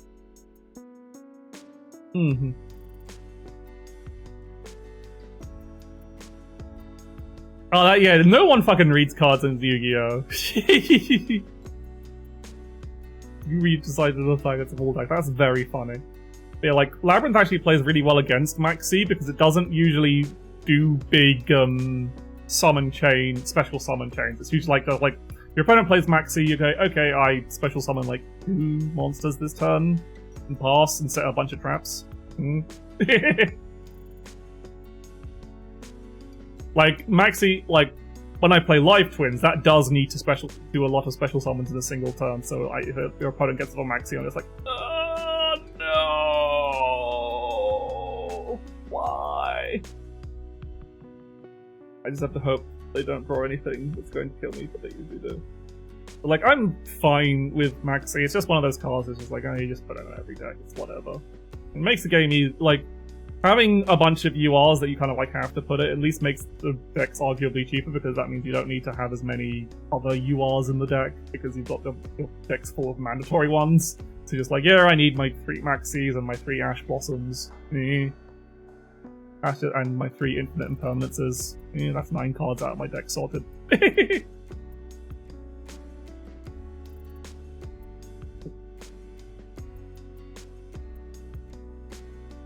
The only times you played Yu-Gi-Oh! IRL with a gambling deck where you're rolling certain numbers on dice as you attack directly for all your life. That is very funny.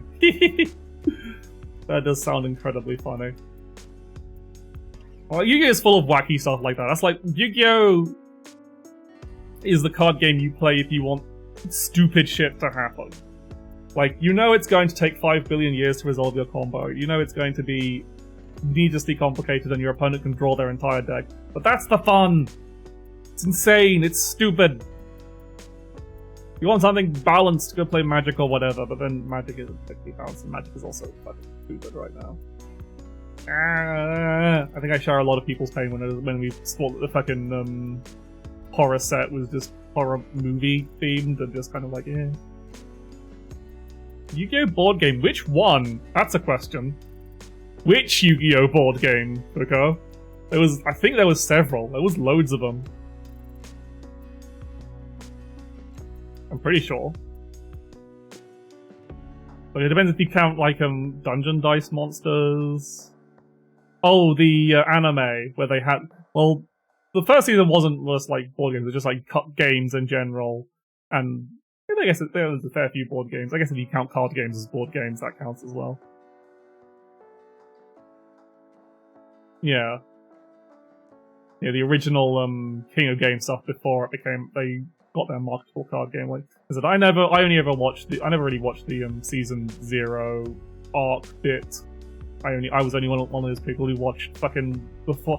I basically just watched the 4Kids version of the original. Yeah, have I got Shower Mountains? So I only have that level of nostalgia. So I was like, oh yeah, I love how stupid it was and fucking Yu-Gi-Oh! Abridged. Yeah, they're pointing the fingers at Kaiba because they didn't want to show guns. I can't remember, did they just remove the,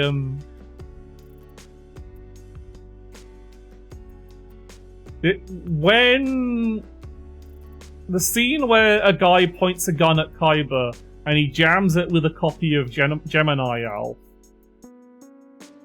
by flicking a Gemini Elf into the cocking mechanism, the hammer. Did they just remove that from the 4Kids version, or did they swap out the gun for something else? They just removed. I think they might have removed the scene entirely, which is a shame because it's hilarious.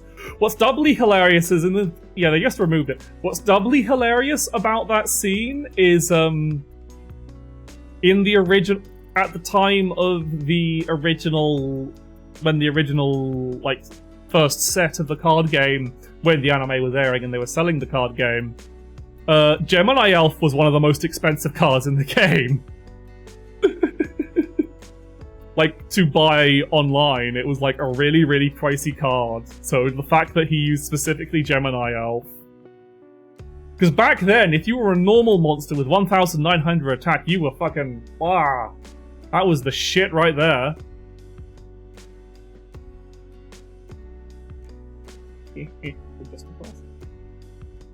Like, that was the old fucking shit. Was the original just having a normal monster with above average attack. So when I saw that, I was like, whoa! He's a really expensive card there!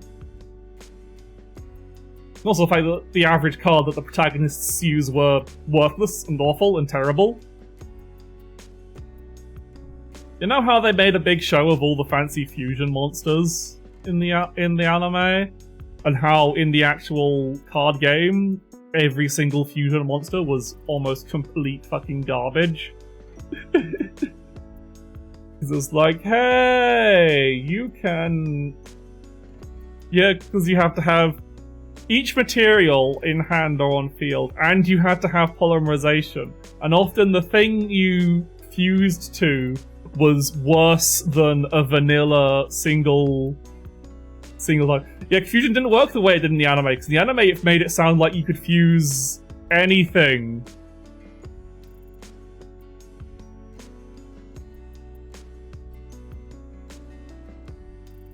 And the monster dice. They did make a they did make a kind of dice one. The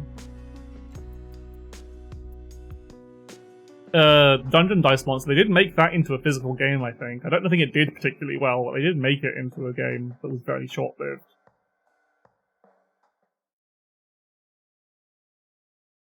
It was fucking arse. Okay, fair enough. I think I remember playing a GBA Dungeon Dice Monsters game, and that was... I just didn't understand how to play it at all.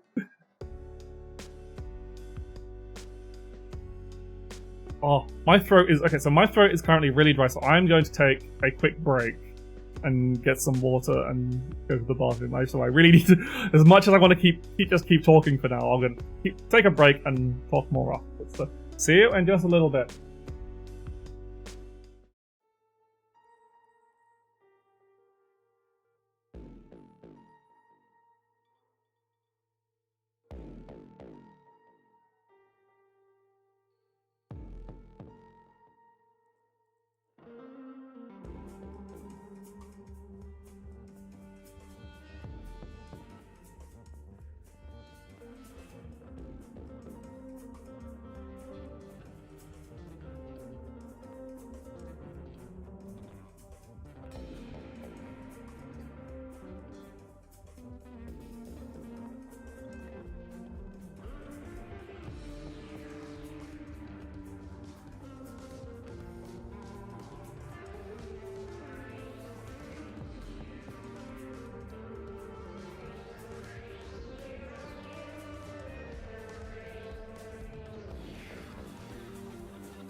Hello, I am back.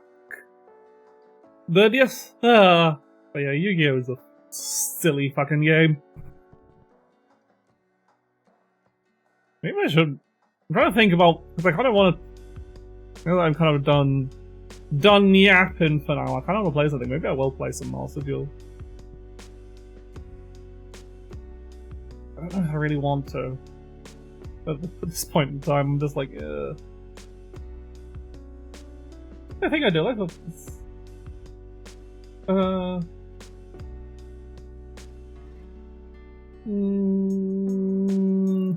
what else did I play though? That's the question.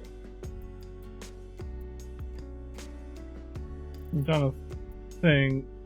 I think I want to start a Case of Code would be fun, but that would also just take a long while because I don't want to be streaming for that much longer. Kind of want to. Actually, no, I don't want to do. I want to keep talking for a bit. I want to keep talking for a bit. I want to think about. So I've had this idea of things I want to do in this January, basically this month. Because I kind of want to just work on finishing stuff. So obviously, there's a lot of stuff I need to. This stuff I need to finish from. I was still playing last year, so I need to finish. I finished Kitsune Tales, and I need to finish Mega Man Legends 2. I think that was all that I had outstanding before I went on break for the holidays. But I kind of want to go back to stuff that I never really quite got around to finishing, that I think I was just not in the right headspace for or something. So I'm just trying to remember a lot of things. So I know there was like Anna Mutation. I think I do actually want to give another shot. I think I was a bit unfair to that. I'm just kind of looking through some of the old games I played. Maybe I should try Lost Ruins again. That might be fun. I guess yeah, I kind of just play those. So I really want to get back to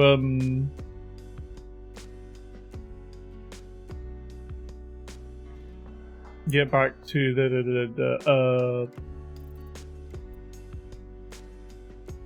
No More Heroes as well, but again I have to wait for the PC port to be fixed.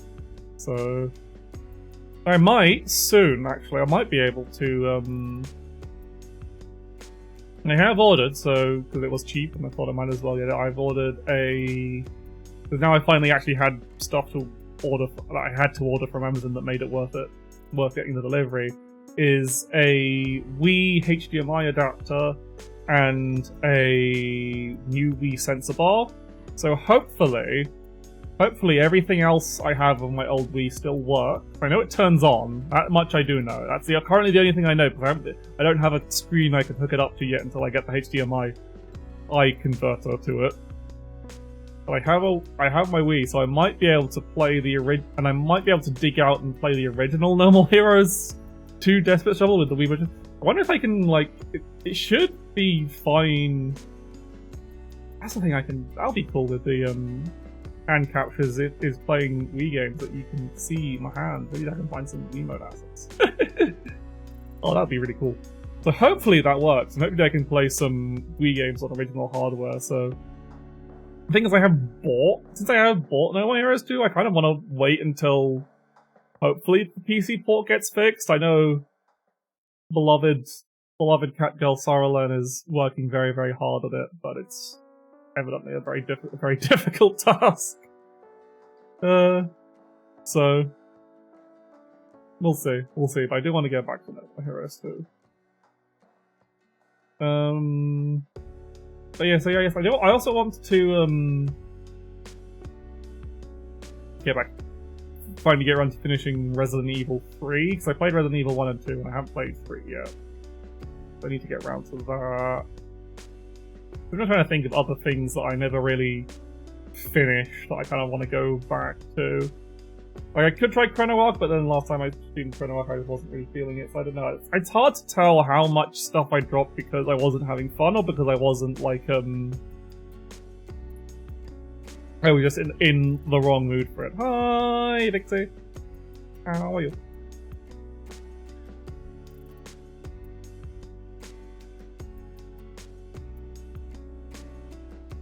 But so yeah, so that'll probably be what I'm doing this January. And at the end of January is I do have some plans already. At the end of January, I've got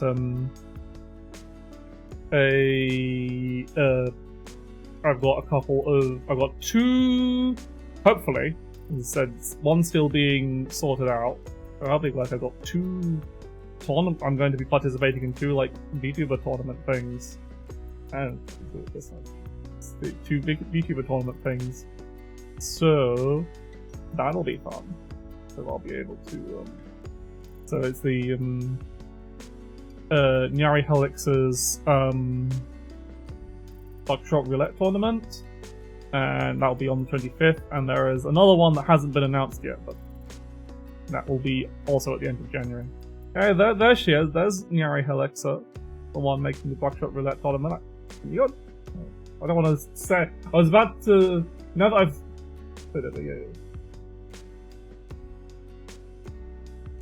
Okay, nothing. Never mind. So yeah, so that'll be.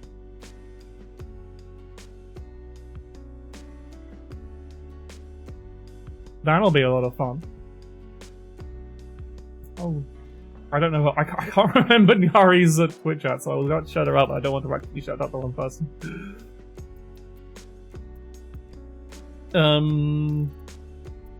But yeah, there is another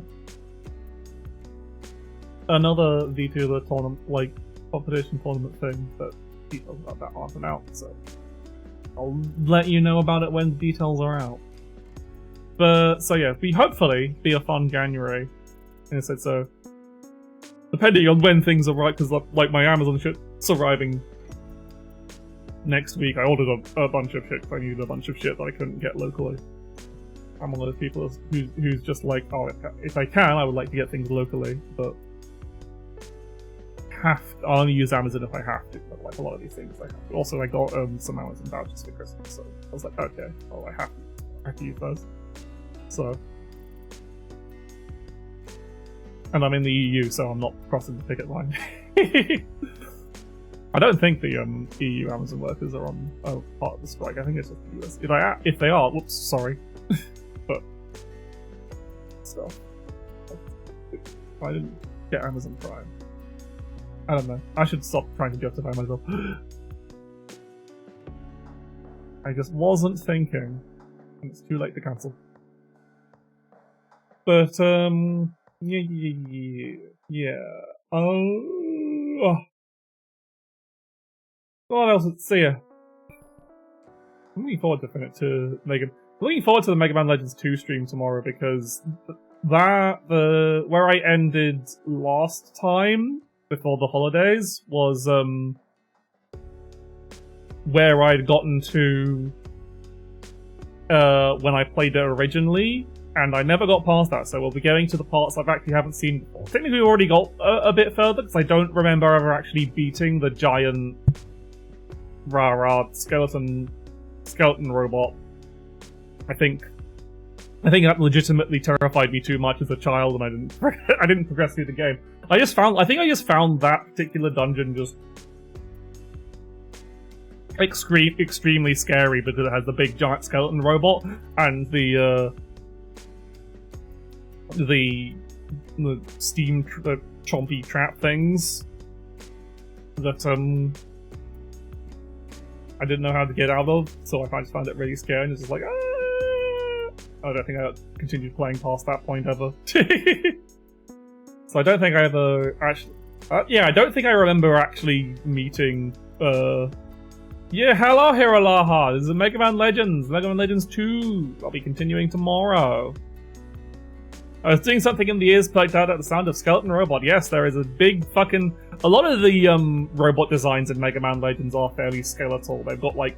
Even if they're not like skeleton shaped, the like Reaverbot face designs are kind of like skull-like, and there's a really big... One of the levels in Mega Man 2 has this really big, scary, like mid-boss robot that's massive and kind of a chump to actually fight, but... He looks very imposing, he looks very cool.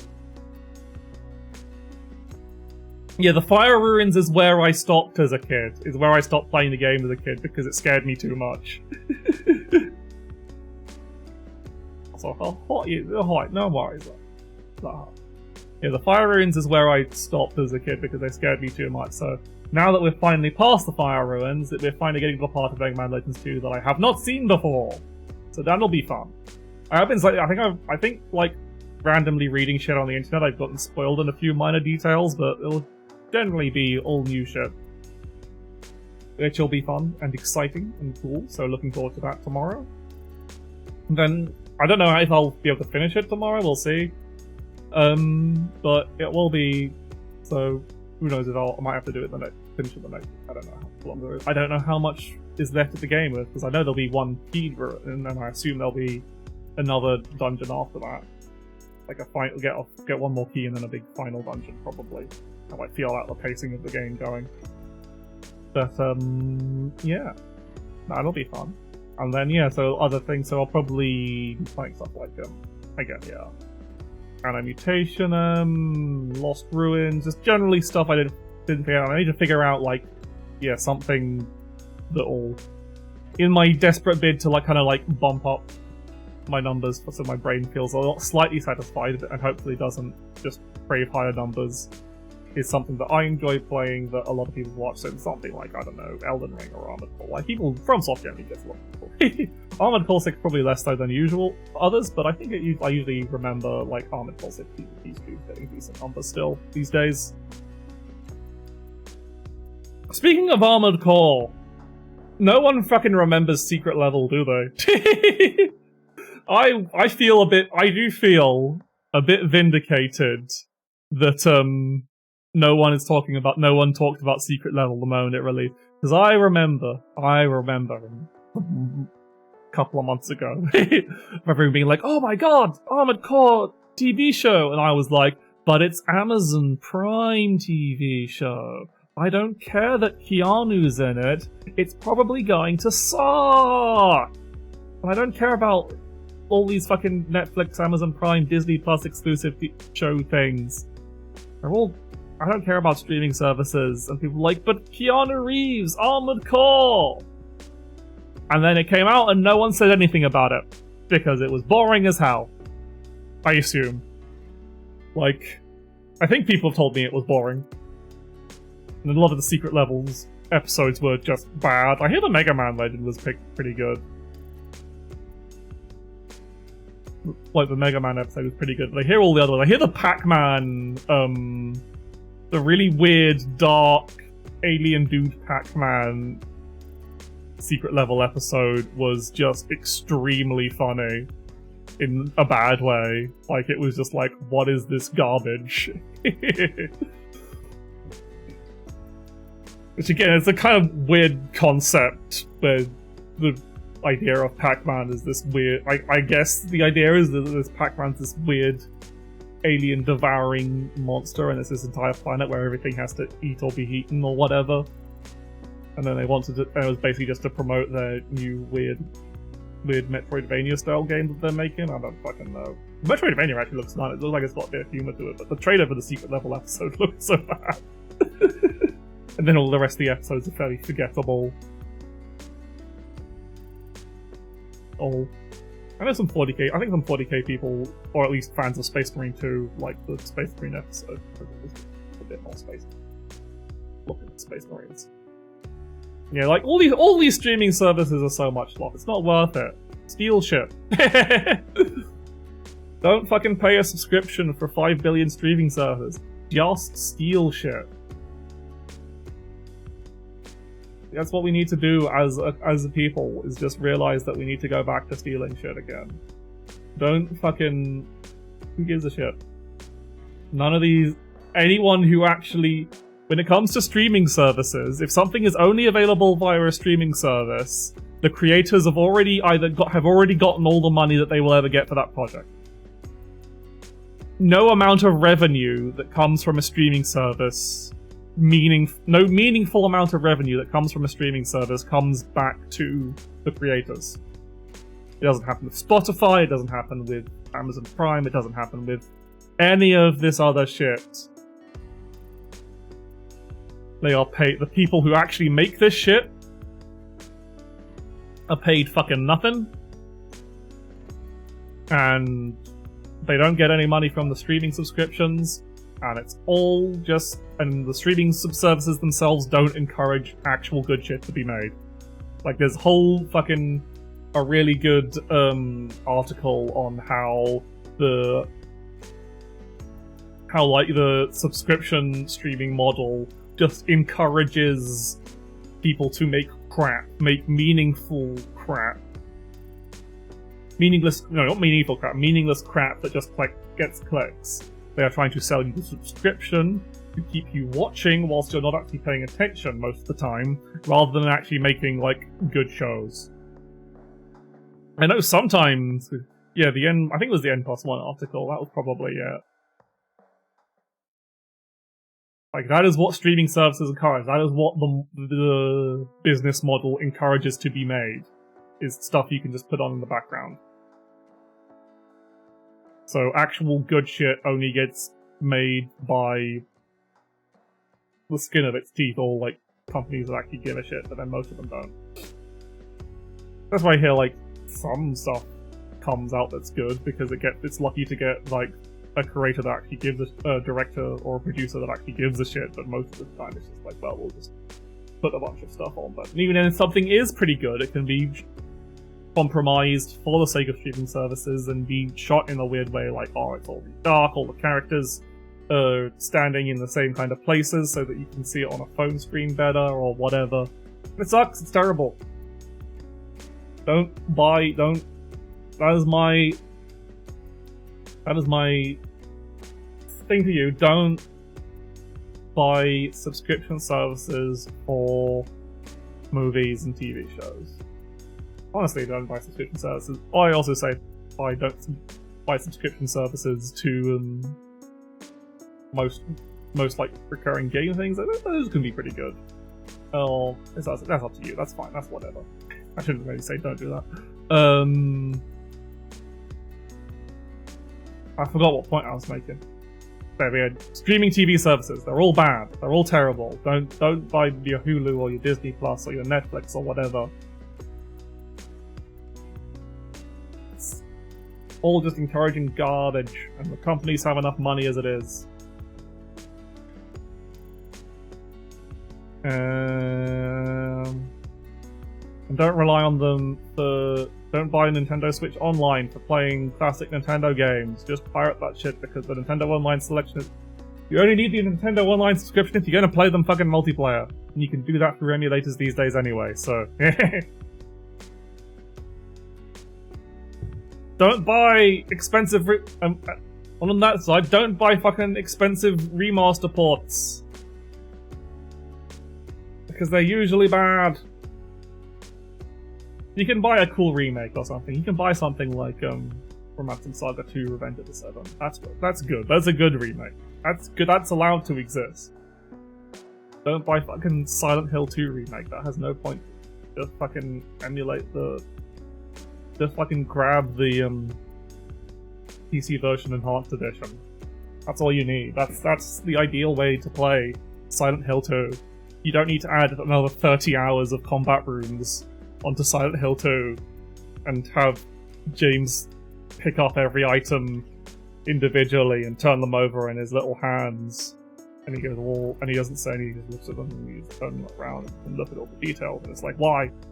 Why did you need to bother? You could just rotate this in your inventory previously. You didn't need all these fancy animations for it. Ah! Ah!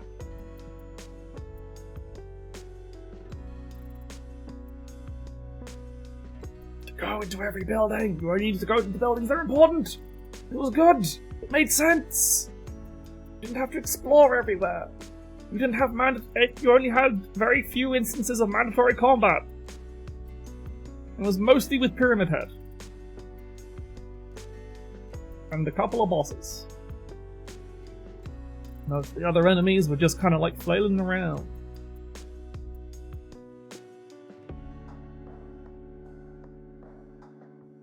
What else? What else? Yeah, I could rant forever on the Silent Hill 2. But I don't want to be that kind of...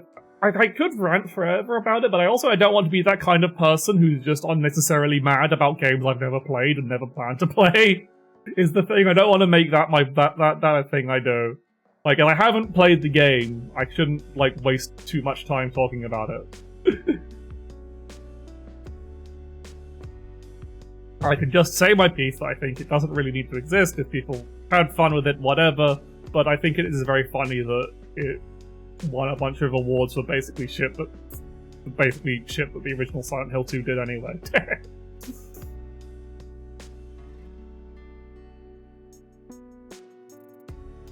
God, the Game Awards. What a fucking...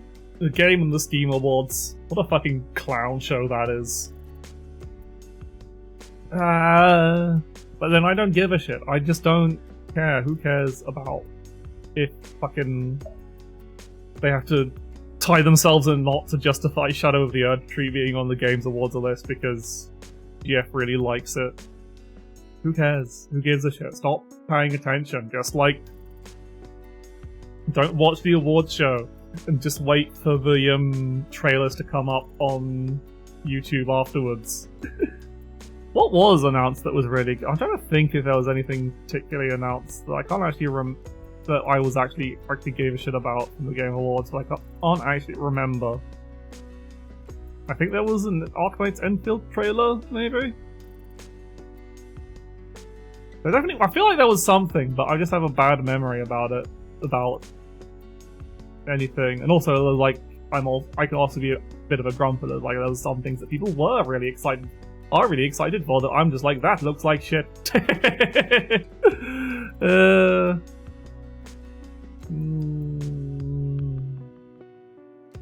Yeah, I can't remember shit what got announced at the Game Awards.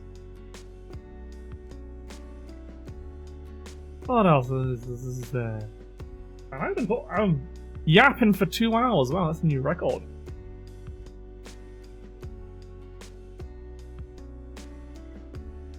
Amazing. This is the power of being able to talk with my hands now. I actually feel like I'm talking rather than standing still and boring everyone.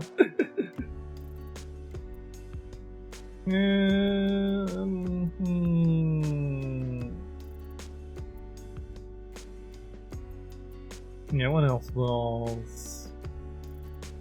I think I've run out of things to get, so let's play...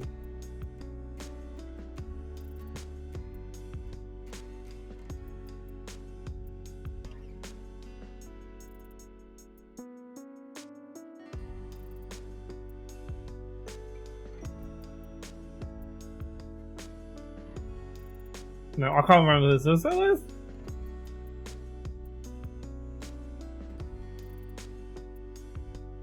Oh, no, let's just chill with let's catch up on Game Dolls a bit. That'll be fun.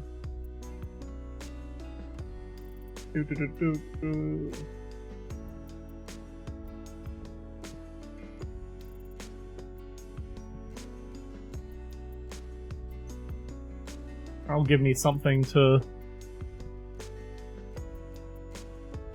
talk about right now.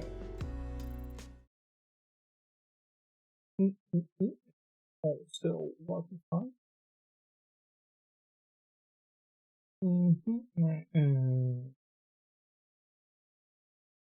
There we go. Alright, let's just do today's game over and catch up on yesterday's game. This is Deus Ex. One average guess attempts, I bet it does. Well, that was easy. Moving on. I've never actually played through Deus Ex. This is is it Wind Waker or is it no, it's not Wind Waker, it's the first DS one. What was it called? What was the first DS one called? With the captain guy. Well, I can get this on one. I just need to remember the. I guess I can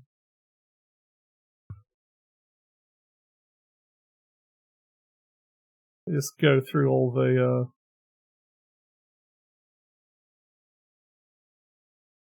He's obviously no, it's Phantom Hourglass. Yeah!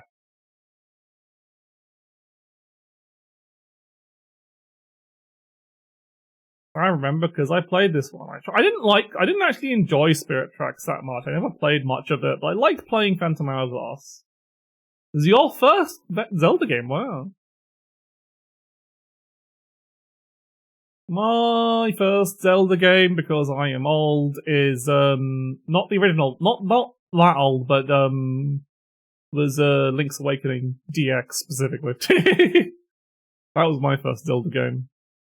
I never played the remake because I just looked at it as like, oh, I don't really see like if I care about this remake. It just looks prettier. I could just play the. If I wanted to have nostalgia, I'd just play the original.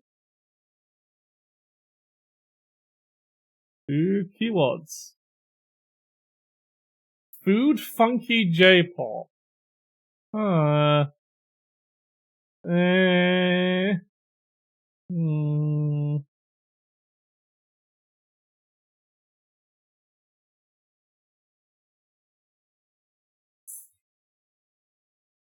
Surely not Splatoon. No. Onion Lyrics sequel. Ooh, is it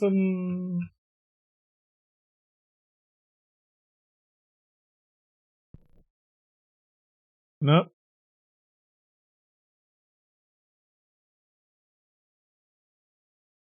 Timing Hip Hop Noodles. So it is, yeah, it is the one of the franchise. I don't remember what was the.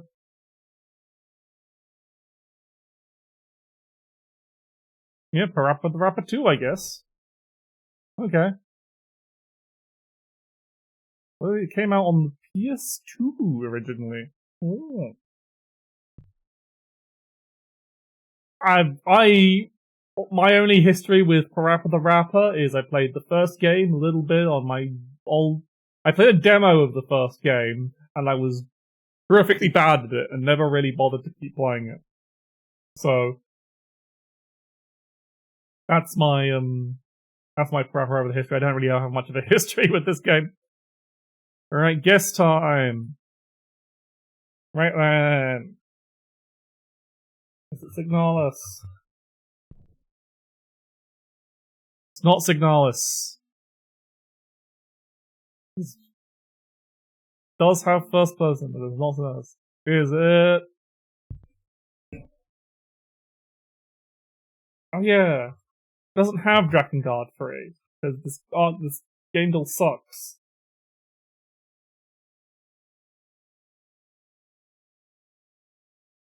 Doesn't have it under the Japanese title either. Oh, what good are you for anyway then? Doesn't have any of the Dragonguards. What's the point? Right.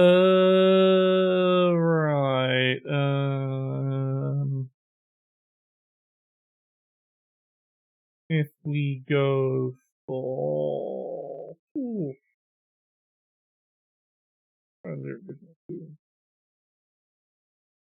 Doesn't really help out much. Yeah. Yeah. Does Fear and Hunger count as a first person game? That would be a question.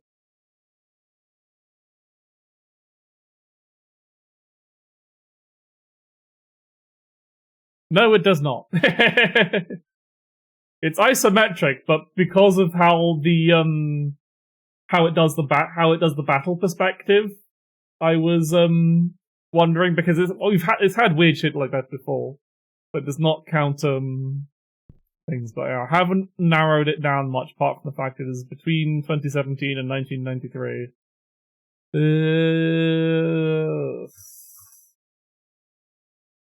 It's not a pure. It's not an FPS in the battle perspective. You can see your guys like Pokemon. Ah, okay.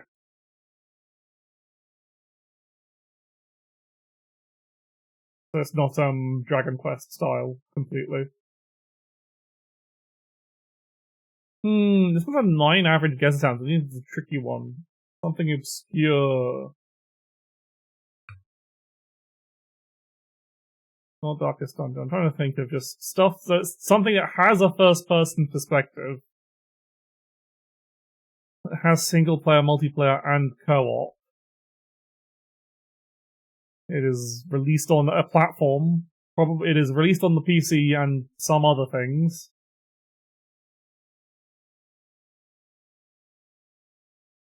It is a horror game of some. Or is this? Silent Hill 4 had first person based. No. So it is a first person and a third person game. Okay.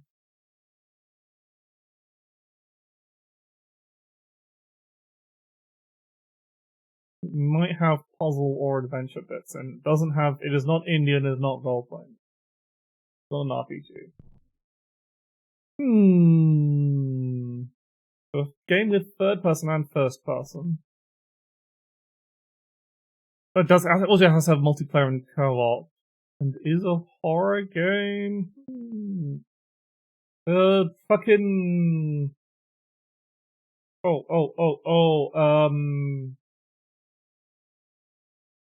Dead by... Okay. Hey, the other way that doesn't have single player. Fuck. What's my clue? Give me my clue. I'm a bit lost here. It was a Capcom game. So it's a Resident Evil game that has first person and third person sections to it. That's my guess. It also has multiplayer.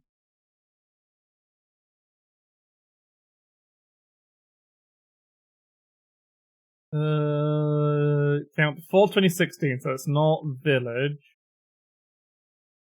Just very guessing 6.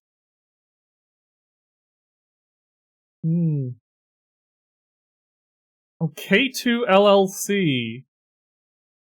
Who the fuck are K2 LLC?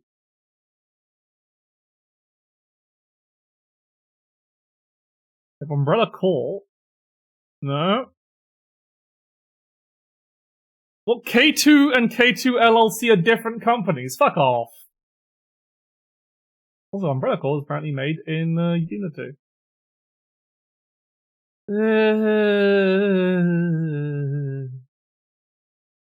Wait, it's before... Oh, so it's not Resident Evil. I should have noticed at that one that it is not Resident Evil of any kind. So,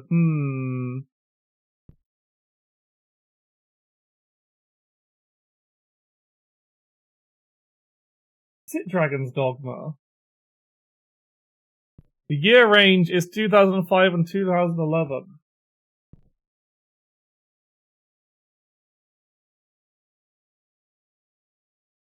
It is not Dragon's Dogma at all. It is...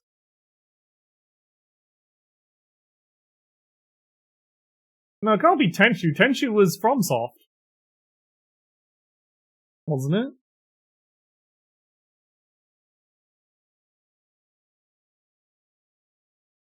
There's single player and a multiplayer. Anti-framework. So that's not... What other empty framework games are there? Lost?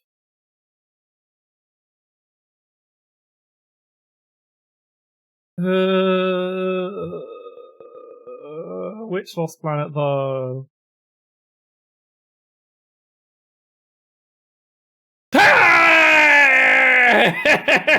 Hey! Thanks for the Lost Planet clue. Oh, got it at the end.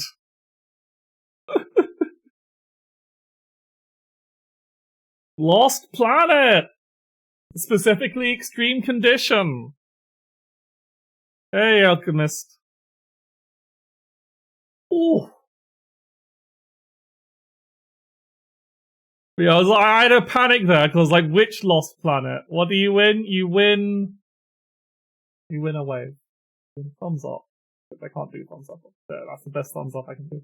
I'm just playing Game Duel, just to kind of like wind down. I don't think I'll play actual games today. I think so I just want to do Game Duel, and I think I'm done with my Game Duels of the day, and I don't really want to do the I don't want to do week of most review bombed games. Let's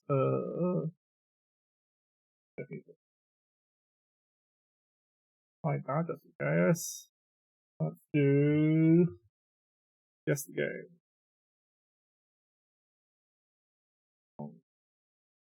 Wow.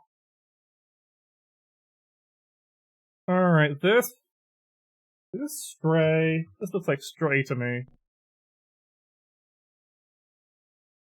It is not Stray.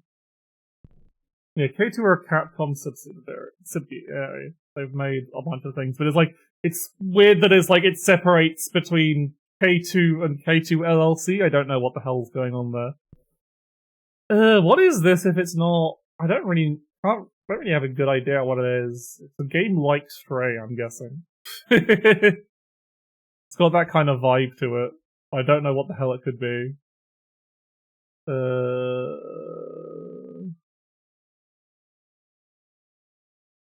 What's some vaguely dystopian platform stuff? It's not. You don't even have Slitterhead on here.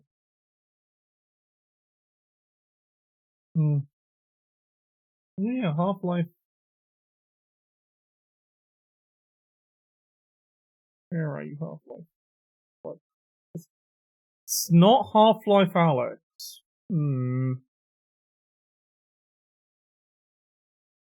Original platform PC.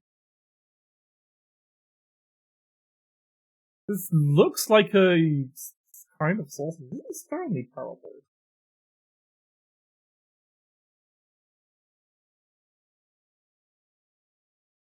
It's not the Stanley Parable. Game puzzle platformer.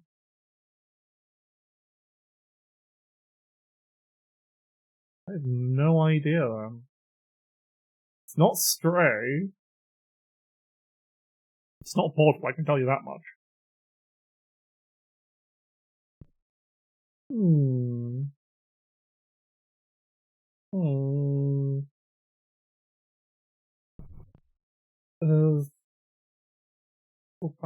Puzzle platformer.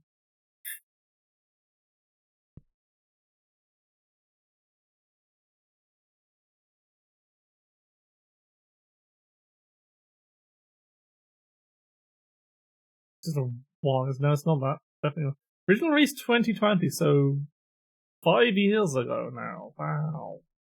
2020 was 5 years ago. Think about that. I wonder if I should make it so that the PSP vanishes from my hand when my hand's being tracked, so it looks like awkward. I'll just talk with my right hand more.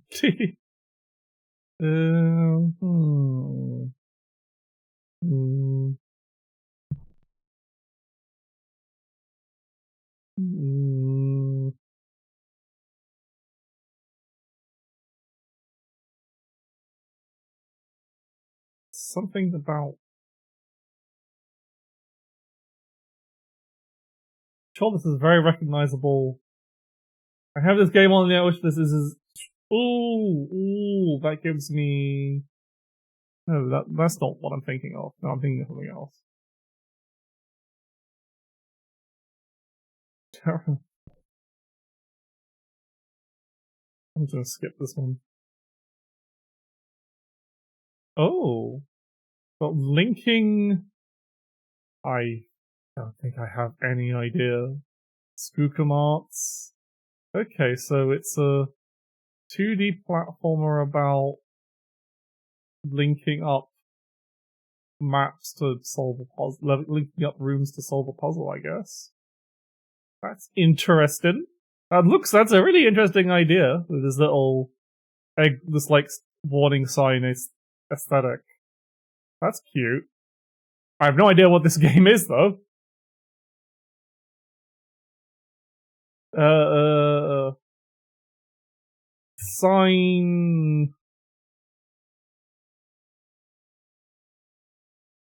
Signs something. It's not Signs of the Sojourner.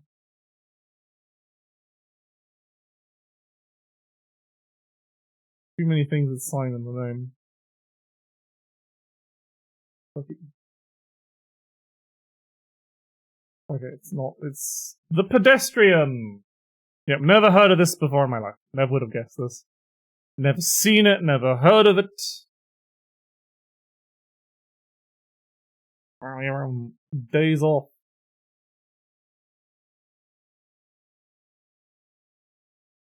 But it looks neat. It looks like a fun game. This could be any kind of sci-fi nonsense, so we start with a Halo. Halo 5. I just randomly picked a Halo. I just picked the first Halo that came up and it was the right one. Okay, sure.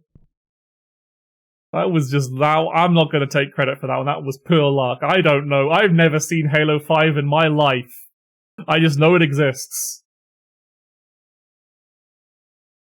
Yep, that looks like a 343 Halo game. Where everything's just really bright and flashy and you can't tell shit. And it's just grey interiors with lights on them. All the lighting means that all the nice, pretty colours of the original Halo styles have all washed out and you don't see shit. It's got cinematic takedowns for your backstabs and all that shit. Look at that gun. Look at the fucking glow on the back of that. Why'd you need that? Look at this. That's fine.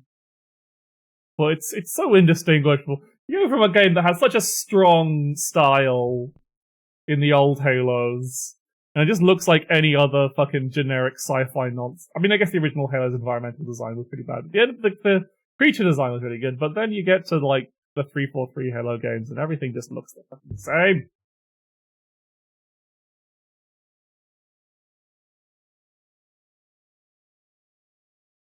Okay. Ooh. This looks familiar somehow. Is Soul Reaver? This is not Soul Reaver. This is a Final Fantasy VII. Or 8. One of the two. Yeah! Fucking recognized by world map. This is like, I know this world map style.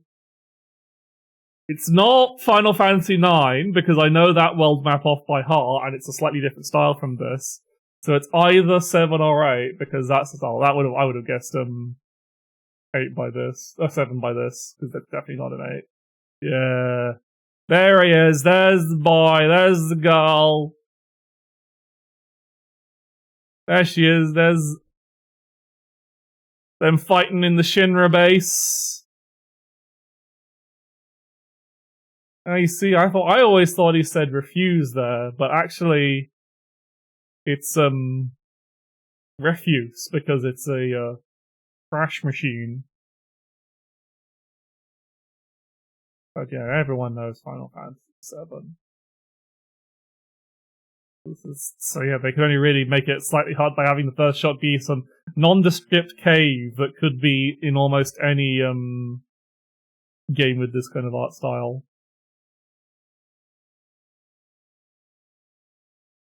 963. I don't know. For some reason, my brain is saying Destiny. I don't know why. My brain just says Destiny here.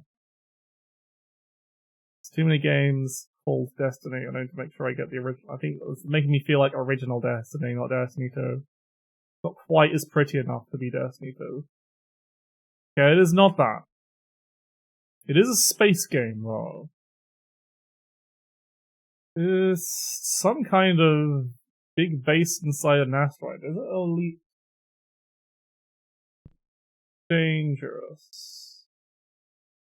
Oh yeah, it was Elite Dangerous.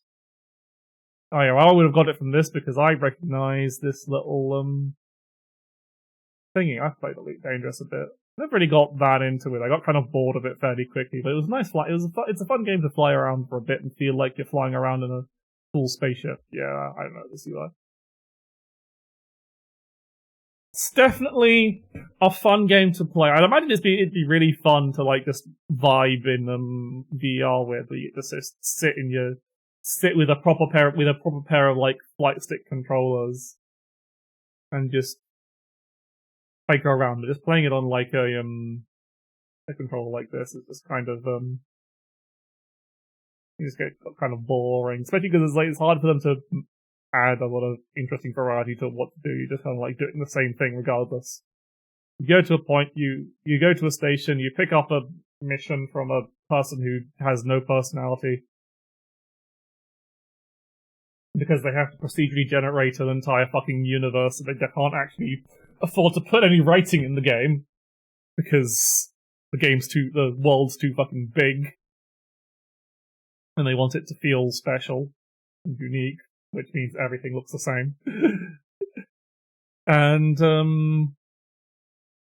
yeah, then you go do a thing like you shoot a guy, you mine some rocks or whatever. But yeah, it's neat for people who like that kind of like laid-back thing, but it's not for me. Big change. Oh, I know this. This is Inside. A game I've never played, but I watched a video on it. Oh, it's not Inside. Fuck. That just definitely looks like it could be from Inside. From the team who made Limbo. Is this Little Nightmares? It looks like Little Nightmares, yeah. Yes, Little Nightmares, the first of them. Yeah, that's... You got your weird doughy people. And your little character that's a little raincoat. Don't fall for the mousetrap. Don't be cherry scampers.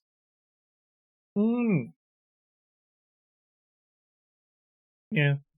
It always looked like a game that wasn't particularly interesting. It was just like, oh, scary platformer.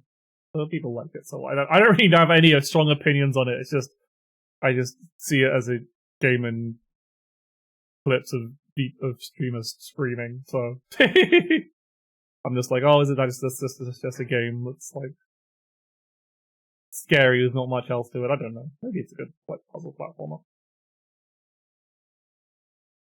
I feel like Inside has peaked the genre. Yeah, it's the same kind of game as like Limbo or Inside.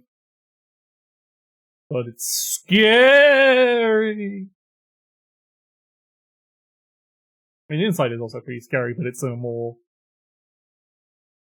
a different kind of way, I guess. It's not just like direct horror stuff like this is. Oh, it's 961! Is this fucking Pong? It is Pong! Sure. Just have Pong here. Why not? Somehow you didn't have Pong already. Took you 961 games to put Pong on Guess the Game. Sure, whatever. I played the version of the original, like a machine of the original Pong at the Games History Museum in Berlin. It's a cool place. If you're ever in Berlin, you should go check it out. Maybe you want to go to check it out. But yeah, you had one of the original Pong cabinets. And that was cool. It also has a bunch of stuff from the especially because it's in Berlin, it has some stuff from like the West Berlin separation bit where they had to like seal, like had to like try and retrofit their own stuff because they didn't want people just trying to sneak in consoles and stuff, so they tried in arcade machines.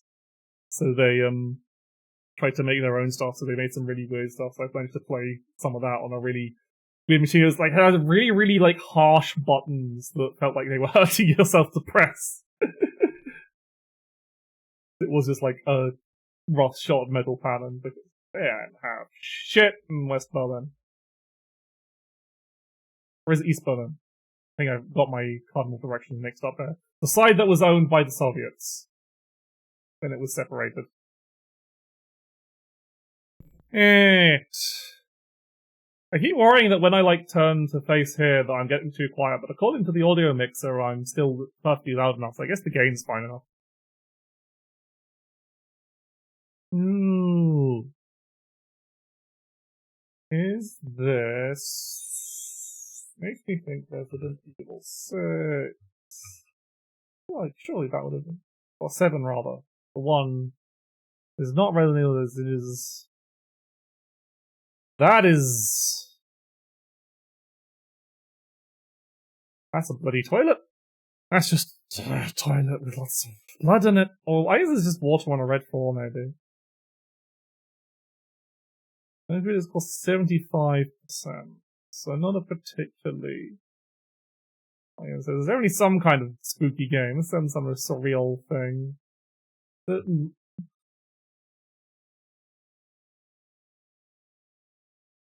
No, it's not... What could this be? It's not a Resident Evil. Some kind of horror game where there's a bathroom. Ooh, is this some... It is Outlast 2. Yeah. I was like, oh, horror game where you see things through a night vision camera? That sounds like Outlast. And it didn't look like the setting of Outlast 1, so I assume it was Outlast 2. I don't know why, I just felt like it was more Outlast 2 than Outlast 1. I didn't play either of those games. I don't play boring horror games. I only play survival horror games. When I tried to play an actual horror game, well, at least it was like a jump scare horror game, because it was spooky South jump scare, I just had a miserable time. So bad time. You do not want me to play an actual just horror game. I do not enjoy them. I'm just sad and scared all the time. And what's next? What's this? Oh, I don't know what the fuck this is. Some twee pixel art nonsense that I'm sure everyone fucking who's played loves, but I'm just like, I don't know what this is. You know what it is, Mort? What is this? You can help me. I don't care. I've never seen it before. You can say what it is. I don't want to hurt you. I don't want to hurt you by guessing. Backseating allowed. It's a short hike. I was about to guess a short hike. Yeah, everyone loves a short hike, but I guess I would have... It looks neat, but... Shit. I don't give a shit about these kinds of games! Everyone loves them! I don't give it, yeah, that's the thing, I don't care for quote-unquote cozy games. I just find them... I don't know, maybe I'm just jaded and rotten.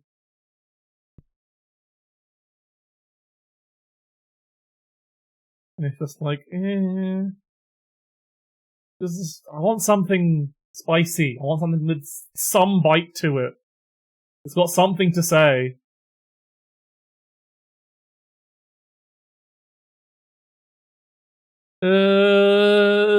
This looks like any kind of spooky space game, so let's start with... Dead Space. It's not Dead Space, it's Metroid.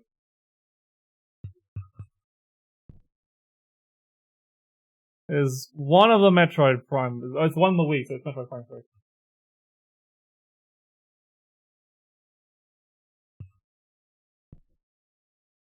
Metroid Prime or Metroid Prime 3. Corruption.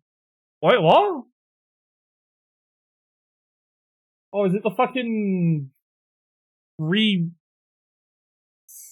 No, Hunters was DS.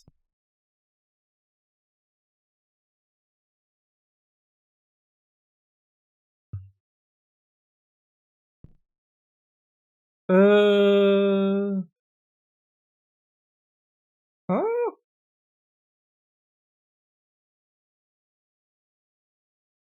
Like, Prime and Echoes were on the... Metroid Prime 4 isn't out. Oh, it's neither of... It's not a Metroid Prime game. It's... It's the bad one! No, Dread is Switch, not Wii. It is neither of those. And also, it's Other M. It's the bad one. It's the Team Ninja one. Tricked me by looking like Metroid Prime when you can't see the actual gameplay of it. Wow, what an amazing gameplay video of that it is, where you just get to see shit.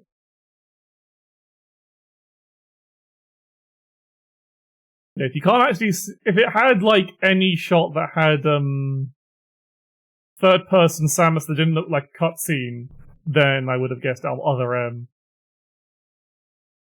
But yeah, like it couldn't have been any of the other Hunters or Dread because yeah. Also, Samus doesn't have those boots in Dread. She's got kind of like a more silvery blue look going on in her Dread suit. Cool! Dread is so good!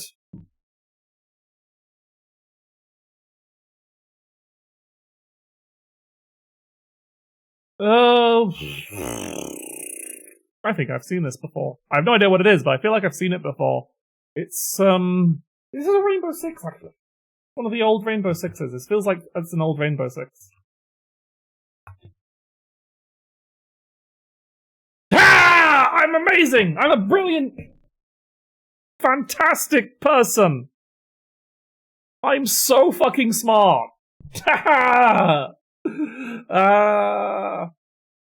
a great thing. You can see me fucking pop off with my hand. Like the thing is, when I bashed the microphone. No, sorry. I popped off too hard and bashed them. I changed those ears to horns the way you ought to go. The thing you have to realize, if I was going to change into a different animal, it would be a Lamia girl, because Lamia girls make me too hard. Make me hard. Hey, I am living this year. I love Lamia so much, but I am not one. I want a Lamia girlfriend. You know, Lamia girls that are looking for a rabbit girlfriend, hit me up. But sorry I bumped the microphone. Tried to do an exaggerated pop-off, but yeah. I never really played the Rainbow Six games, but I just remember looking at them, and I remember this like, okay, old graphics. Early 3D PC game. This looks like a kind of, it looks like it's got a kind of like crosshair sneaking in the corner here. So, that's it. It looks like the kind of crosshair that and like early PC games tended to not have a crosshair. Except for Rainbow Six, because you didn't see they didn't have the gun modeled at all. So it would have either have been Rainbow Six or Deus Ex, would have been my guess, and it doesn't look like Deus Ex, and Deus Ex has a white crosshair. I know that much. So I was just like, it's gotta be, I just thought, yeah, it's definitely a Rainbow Six game. It's almost certainly a Rainbow Six game.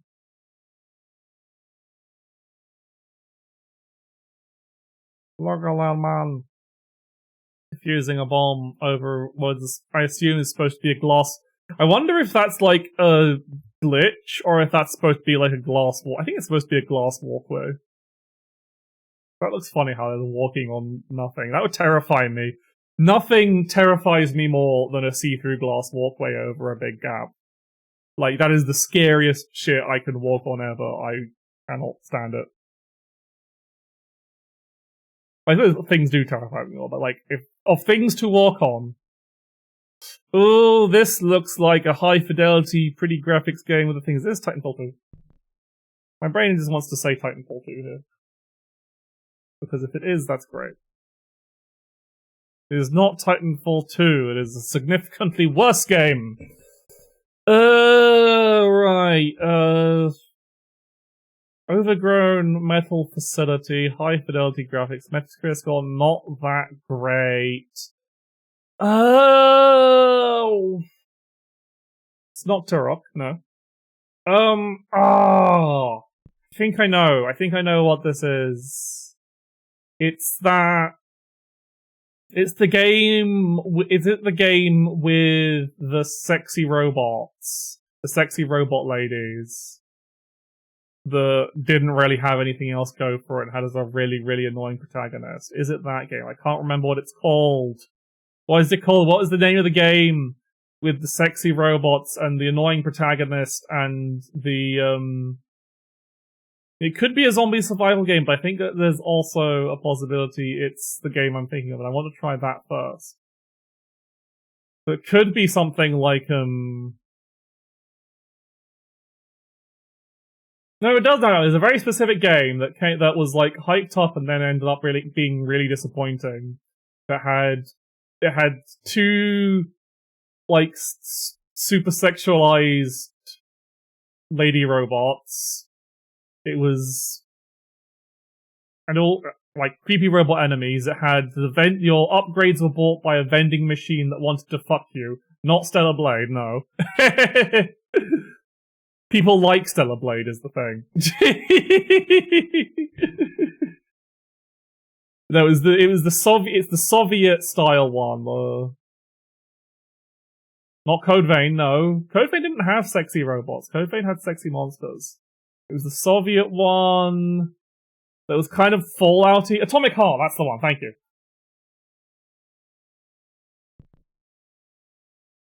It's not Atomic Heart. Oh, is this, this looks like there's a floating box here. That makes me think it's, this makes me think it's a battle royale. PUBG.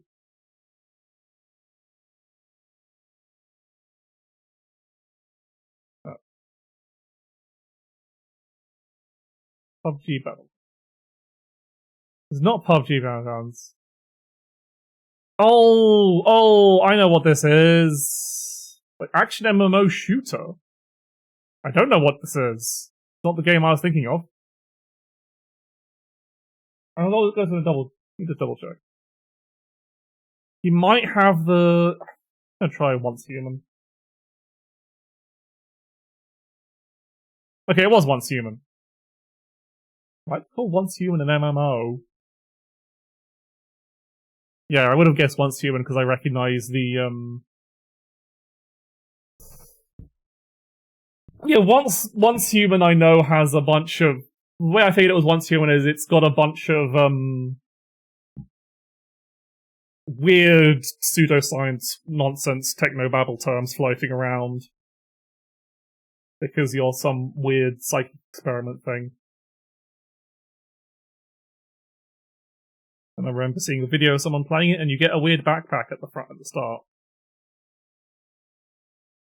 It's just another one of these. Apparently this one's pretty good, but you don't really hear much talked about it, so I don't think it's got that much legs. I like being on RL, but it's like so nice medical trials, yeah. That's basically like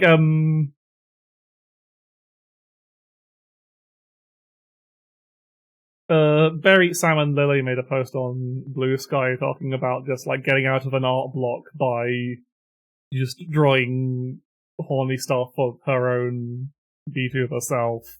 Because only response after she'd like drawn a Lamia version of herself, and yeah, comparing it to doing hot girl experiments on herself.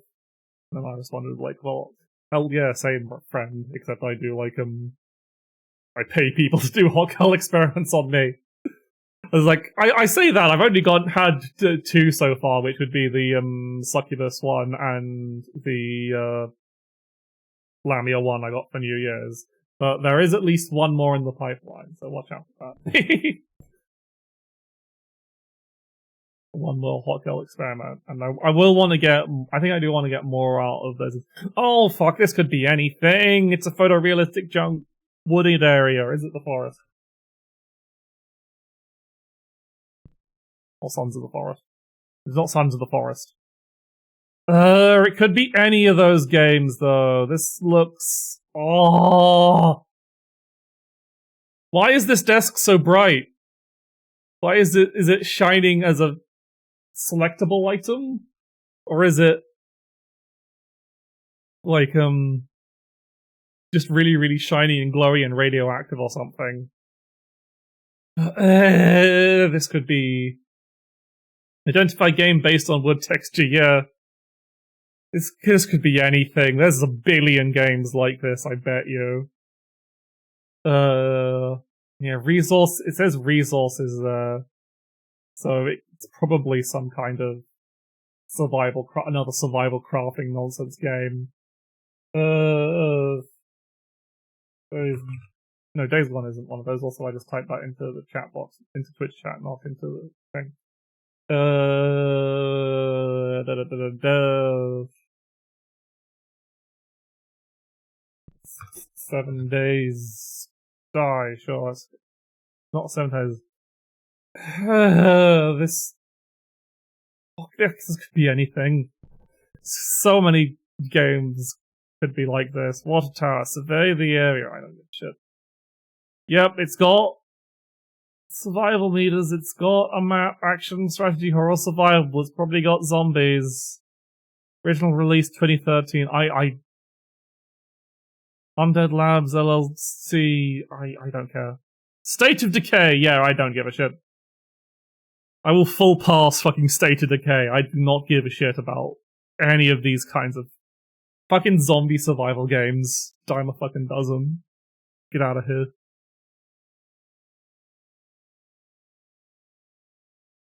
I've seen this.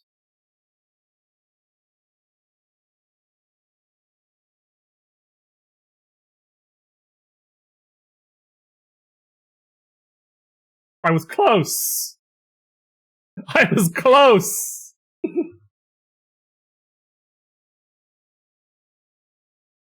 I'll get there eventually. Okay. Tony Hawk's 3.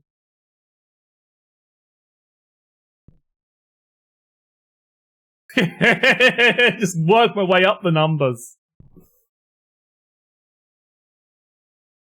It's hard to tell because, like, admittedly that is too high a resolution to be PS1, but they could be. Sometimes these screenshots are on an emulator, so I wasn't sure.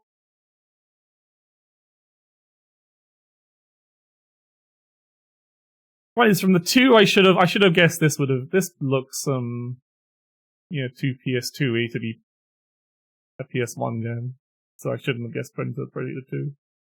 But yeah, this Tony Hawk's. Here I am, doing everything I can, thinking I'm a Superman. I don't know the other words. Na na na na na na na na na na na na na na. What I need to do when I next do karaoke is I need to get a microphone accent that's held to my hands. I can probably sing into a microphone. That'll be incredibly cool. I can have a handheld microphone rather than just a microphone stand. That is a thing I have to remember for when I get back into singing. I feel like that's also like going to be a good mental effect, just having a microphone in hand rather than singing too. That's good. But yeah, good old Tony Hawk's Pro Skater 3. A lot of people consider the best Tony Hawk's Pro Skater 3. I have no real opinion. I didn't play a lot of the Tony Hawk's games. Like, I was never very good at them as a child, and I never really got into them as an adult. Like, I liked playing the first one on the PlayStation 1 roulette I did. In a 3D debut.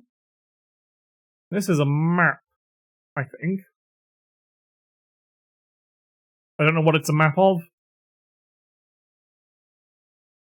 I was about to say Cyberpunk, but no, the Cyberpunk map isn't black and white.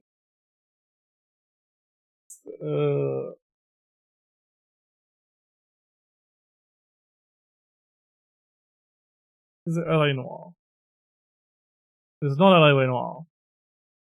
Oh, this looks familiar. Metacritic score not rated.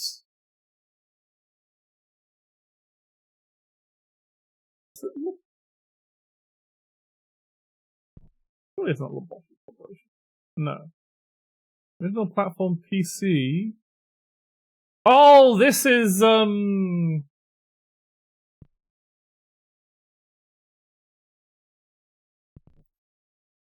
yeah, Goose Goose Duck. Yeah, I would have got it from that one. I know what the Goose Goose Duck is. It's the free-to-play Among Us.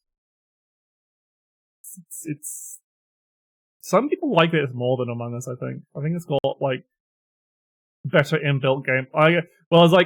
It had better built-in game modes when it was released at the time. Among Us might have added stuff over time to make it more up to par with the features Goose Goose Duck has. I think this game came with a lot more base game modes and positional audio and all the stuff that you had to mod into Among Us back in the day.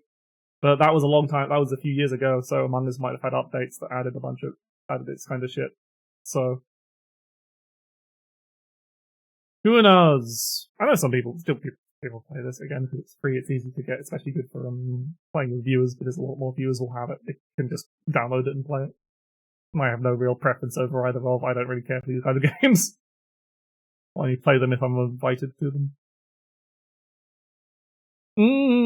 Telephone polls. Makes me want to think another Tony Hawk's game, actually. Tony Hawk's American Skateline. It is not Tony Hawk's. It is not a good game. There's a black coat in it.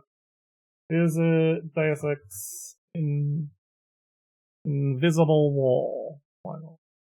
It's not Deus Ex. Xbox, PS2, GameCube.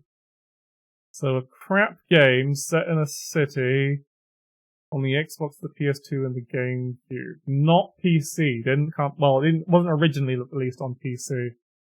And we have, I'm guessing, is this someone's ass? This looks like someone's, like, back khaki pants, but I don't. Genre sports. So it is a skating game, but it's not a Tony Hawk skating game, it looks like. I don't know any non-Tony Hawk skating game. Yeah, I have no idea what this is. Z-Axis Limited or whatever. BMX Triple X. Yeah, no fucking clue. If they had showed me a bike at some point, I probably would have tried to guess it. But at no point in any of the... I should have watched this actual video. Maybe. I don't know. I don't think get it. I don't. One of those games that was trying to be Tony Hawk and did not work at being Tony Hawk. Ooh. What is this? This is weird. Okay, so it's either something that's very old or something that's trying to look very old and weird. So I'm gonna go with no, that's Amanda the Adventure, isn't there?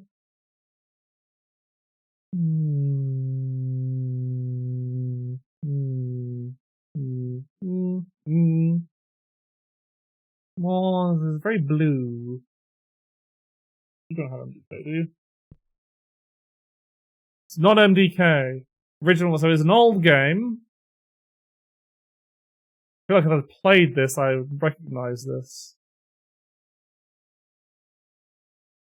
I wanted to see what console it came out on. The 3D game, so probably... I'm gonna guess it's a Nintendo 64 game.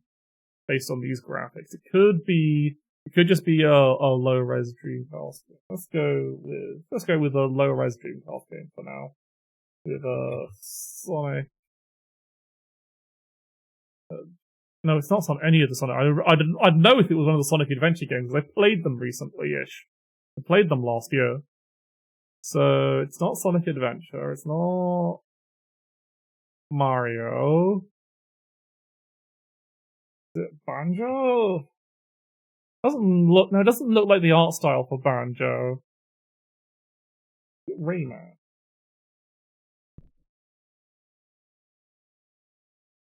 It is not Rayman. It is a PC game. I don't think I know what it is. I'm just gonna skip this. Oh, it's a Lego! Which Lego game, though? Lego City? It's Lego City of some... Okay, well, a Lego game, that doesn't help.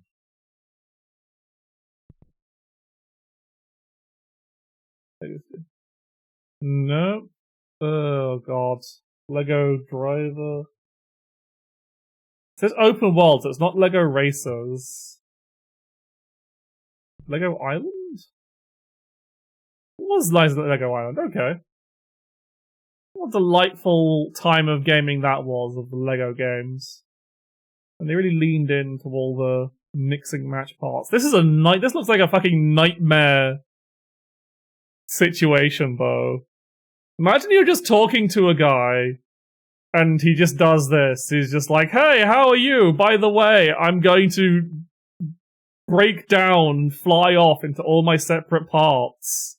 And then you're going to hallucinate into talking to a concierge for some reason. Only in the Lego world is that normal. Only in the Lego world can these things happen repeatedly, where a person can happily disassemble themselves. Starting with decapitation, mind you, so at least they don't get hurt. At least it doesn't hurt, I guess. It's just by your head, and then everything else is gone. At least if you're going to be chopped up into little bits, starting with decapitation is generally the best way to go. Because at least then you don't have to worry about the pain of the rest of it. You just get the dying part out of the way first. But preferably, I would rather not have that happen at all. Am I gonna go through all the days? I think you can go on a couple more around it. So we've got this kind of like retro 60s aesthetic. Is it Deathloop? It is not Deathloop. It is very bad, apparently. Is it We Happy Few? I don't remember that. It is We Happy Few. I remember that being kind of panned on release. Yep, there it is. There's the We Happy Few guy. And it's like, oh, yeah, I remember. It, like, starting off and being like, oh, this is some kind of... had a really good aesthetic and a really good, like, concept idea, but again, it's just like, it's just like a procedure generated survival game. And apparently just had rather bad takes about whatever. With really bad first person melee combat. So yeah, people did not like it when it came out after it got loads and loads of hype. Cause it was, it got loads of hype, and then Gearbox picked it up, didn't they, for publishing, and slapped on a bunch of, like, microtransaction nonsense onto it. Like, it was the era where Gearbox was really, really not well liked because they'd just released... what was this released? Yeah, 2016 early access, so 2018 full release. So the full release would have been after Aliens Colonial Marines. So Gearbox's reputation would have been absolutely in the shitter, and people would have been like, oh my god, why did you take a publishing deal from fucking Gearbox? Remember when Gearbox did a deal with fucking G2A? And everyone was fucking upset about that because G2A sold stolen keys?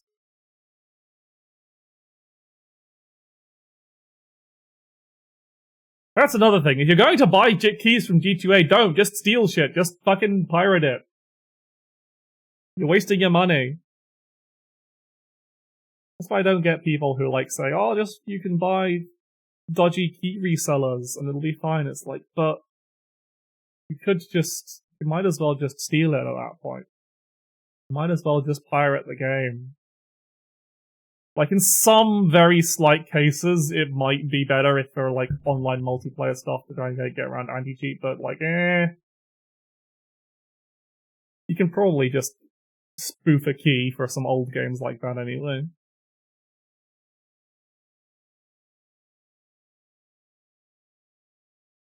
Okay, what is this? What the fuck is this? This looks awful. This looks profoundly ugly. What are these rocks? It's fantastic, some of the worst rocks I've seen in video games. Holy shit. It's too early graphics for something like Fable. I think it's like a crap could be a crap PS2 game or late Nintendo 64 or Dreamcast game. Can I get a better look at whatever this is? No. Actually, it's not World of Warcraft. I'd recognize World of Warcraft. It's not Warcraft 3 because it wouldn't be slowed down.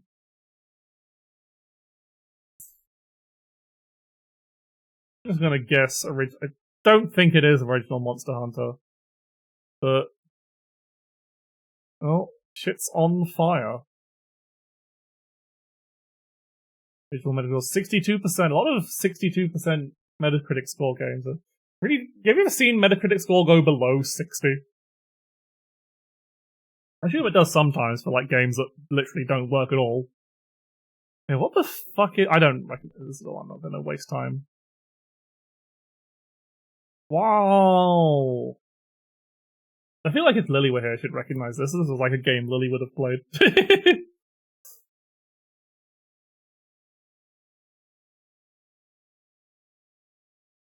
I don't think I recognize this anymore. We've got a lady here. Yeah, I have no idea what this is. 2000. From Software? This is a From Software game? Huh? Oh, so it's not Kingsfield. What? From Software game? Oh yeah, it's here. From Software PS2. Which with the Shadow Tower? I'm guessing it's one of the Shadow Tower games then? What game? Yeah, From Software was Shadow Tower, right?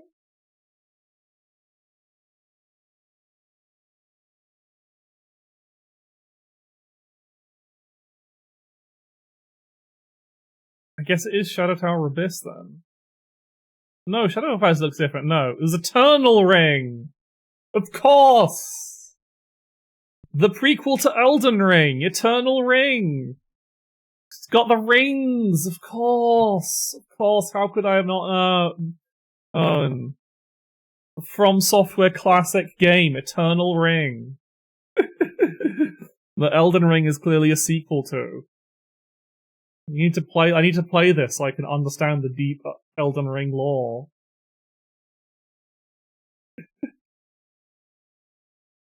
Yeah, I've never actually seen Eternal Ring before, so I was never gonna get it.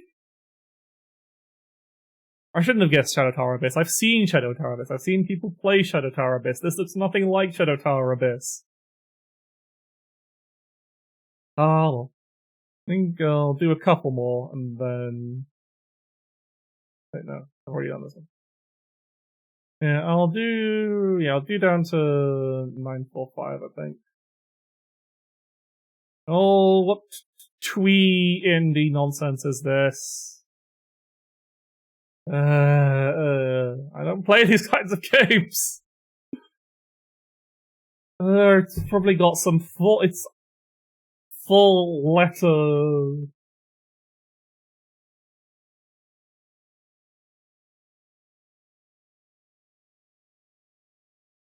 Fucking. Yeah, nope. No. Oh. It's got weird symbols, anything. Is this, Tunic? It's not Tunic. I don't know what this is. It came out 2 years ago. It's Chance of Sinar. Yep, never heard of it. What is this?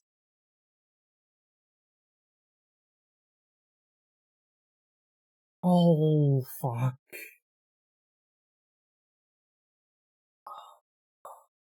What's the name of this game? It's a terrible game. Oh, it's not what I thought it was. Oh, it's an Olympic. Which Olympics year was this? Oh, yeah, that's Luigi flag. It's Mario and Sonic at the Olympic Games. But which one? I guess there's only one. Yeah. Yeah, I thought there was more than one. I thought they made like 2 or 3 of them. But no, there was just the one. That was... All this time, we waited for a Mario and Sonic crossover game, and it was Mario and Sonic in the Olympic Games. I think, did this come out after Brawl, maybe? Because Brawl was when Sonic was added to Smash, wasn't it? What year is this? 2007, yeah, I can't remember what year Brawl came out in. I can't remember if this was the first game where Mario and Sonic teamed up, were in the same game together, or if it was the second because Brawl beat it by a few months. I think they came out the same year. But I don't know when in that year. Yeah, that was, the Winter Olympics as well, wasn't there? I feel like there was multiple years, but I guess they only have the first one. Right.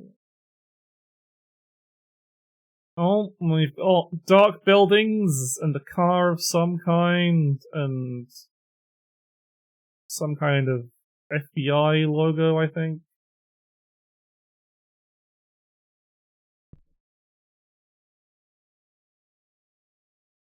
Metacritic score 78%. This could be a bunch of Xbox One original.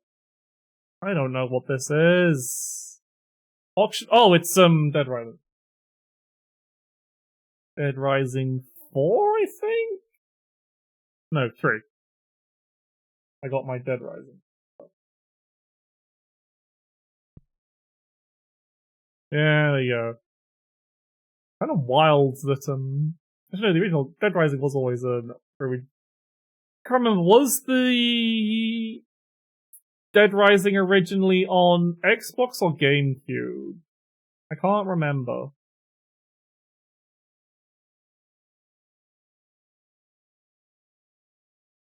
But yeah, no, this game is terrible. It was probably the worst Dead Rising game, I think. Because it was also just, like, weirdly offensive.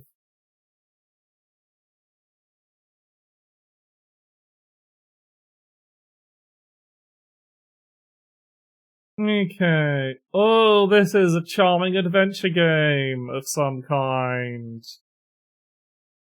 Is it Monkey Island? But not... Which Monkey Island? It's not... Escape from Monkey Island? It's one of the Monkey Island games. I can't remember the titles of the Monkey Island games.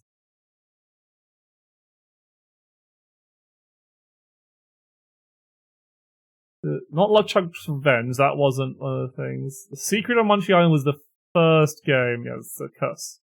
The Curse was the first one with the kind of like cartoon style. There he is, there's his head. There he is, there's Guybrush Threepwood.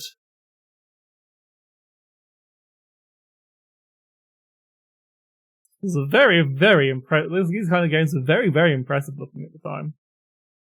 Not only was it all nicely animated, but it was nicely animated and wasn't just a fucking cartoon that you watch with QuickTime events like Dragon's Lair. It was like, oh, you actually control this, you actually see your cartoon guy moving about, and it still looks really good today!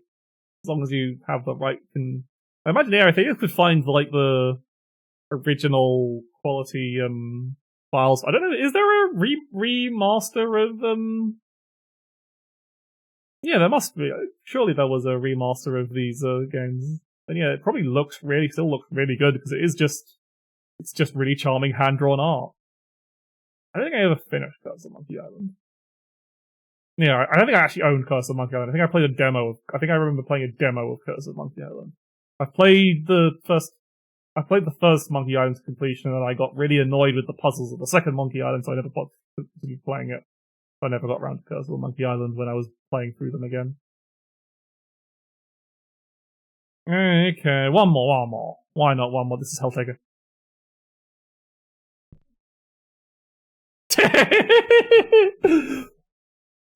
You can't hide Van Ripper art from me!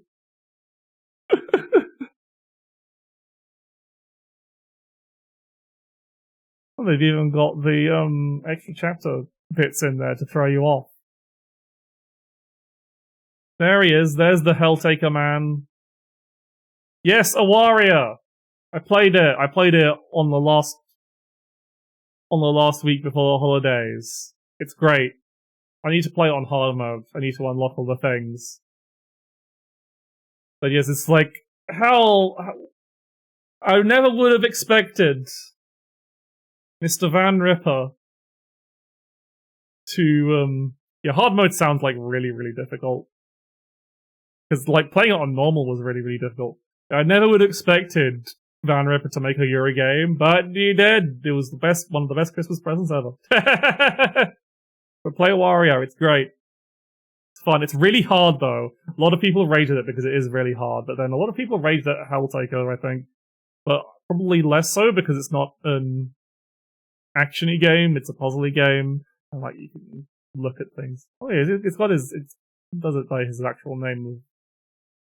Oh, somehow I deleted it, yeah. Because Piscoz. The funny skeleton who likes demon ladies in suits and ghost ladies.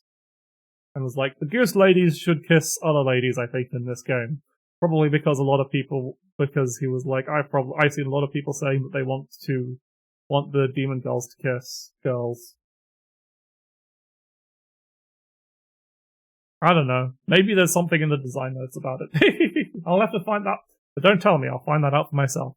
But I think that's a pretty good thing to end on, because I need to go to the toilet again, and my throat is hoarse, and I really should have made some tea beforehand. Wow. But I'm happy with that. That was 3 whole hours. Yeah, I'm hungry, I need to go make food, I need to find to work on dishes first. So, yeah.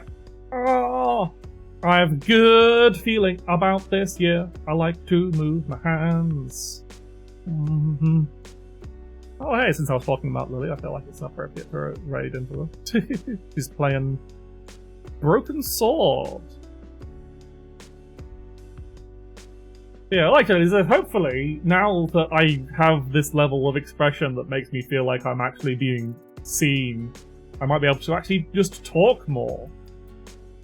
But yeah.